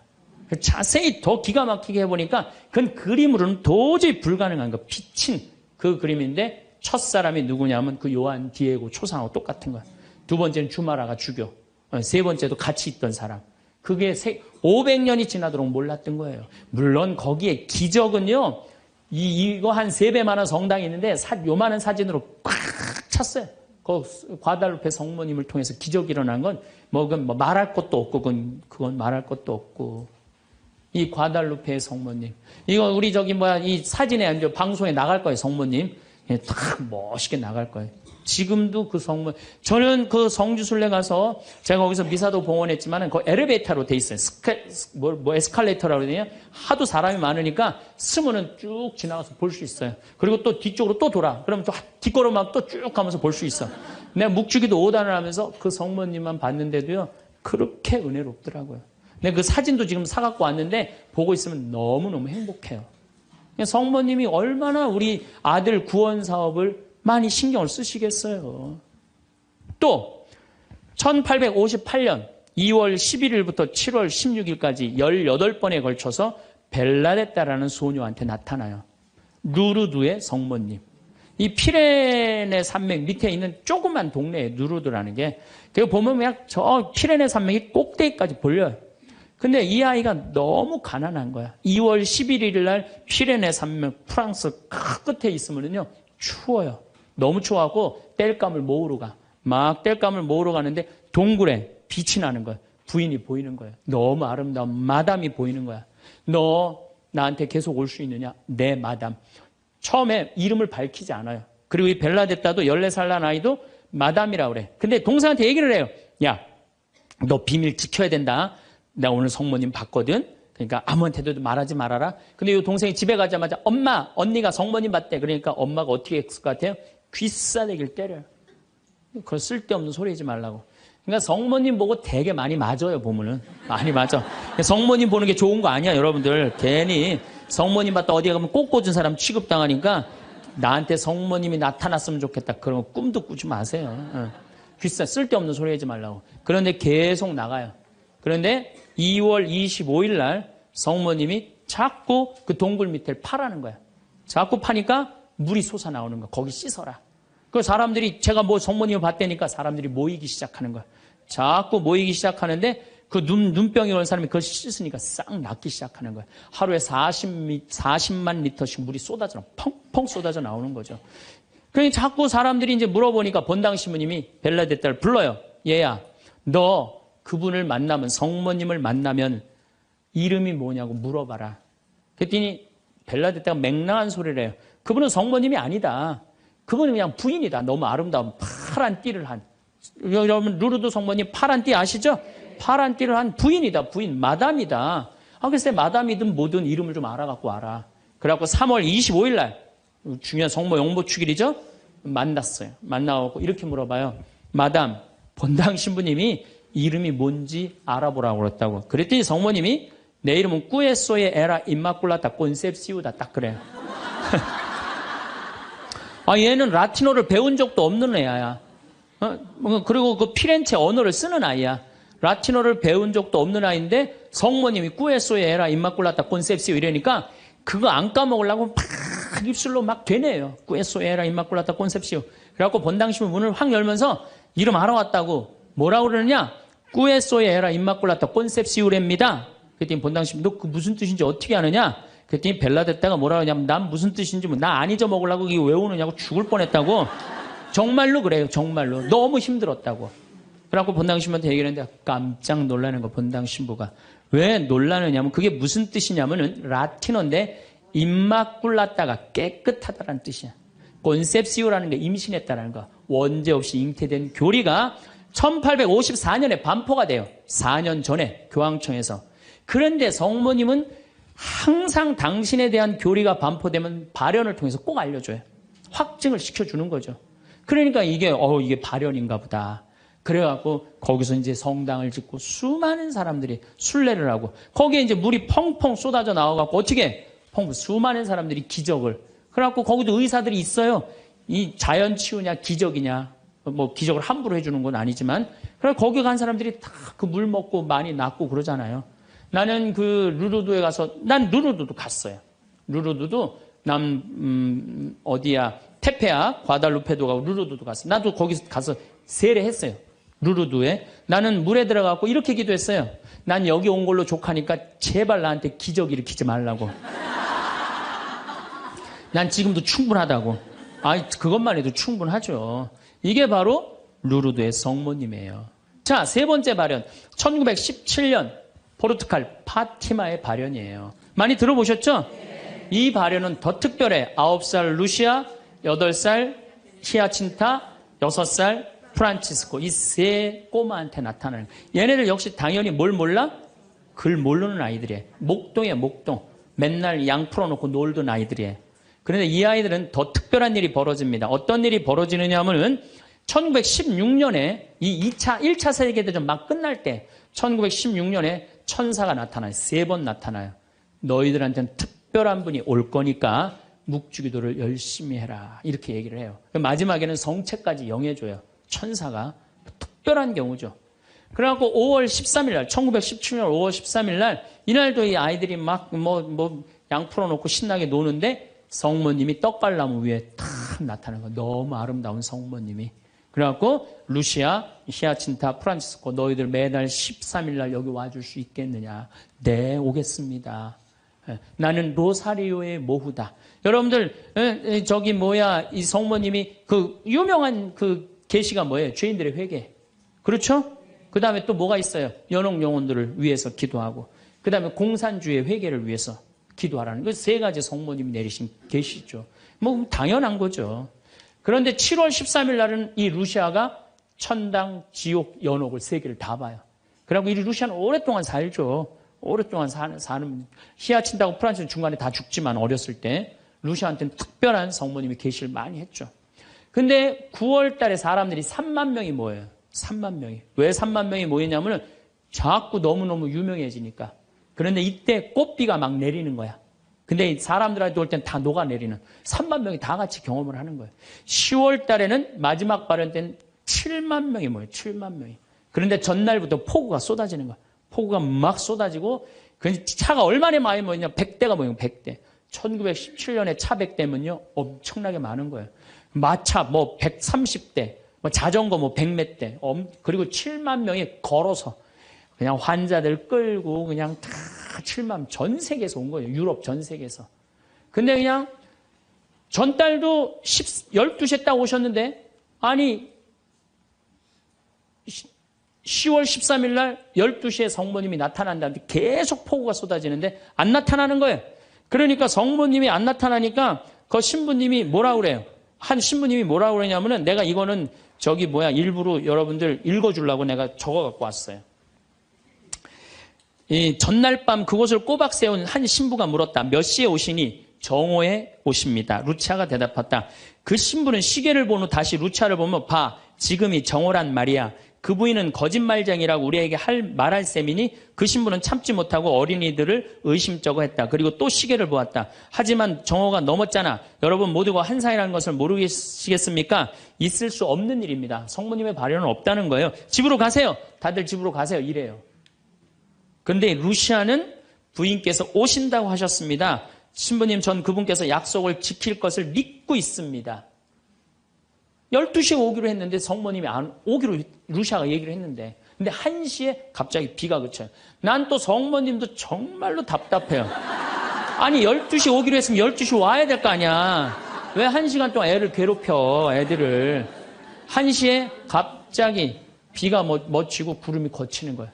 거치면서 태양이 비치는데 기가 막힌 장면이 벌어지는 거예요. 태양이 돌면서 무지개 색깔이 나면서 그리고 의심을 품었던 많은 사람들이 와요. 여기도 이제 그 내용이 나와요.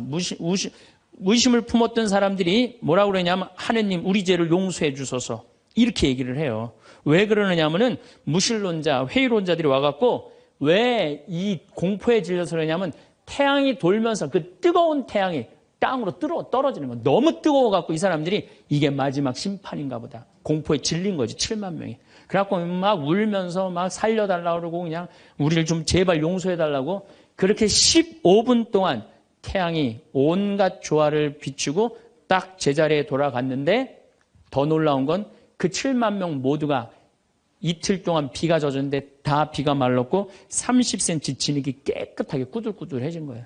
7만 명이 완전히 뭐 한두 명이 본 게 아니라 그 사진을 보면요. 다 이러고 쳐다보고 있는 거예요. 하늘을. 이게 바로 파티마의 성모님이에요. 이렇게 아니 온 세상에 하느님의 현존하심이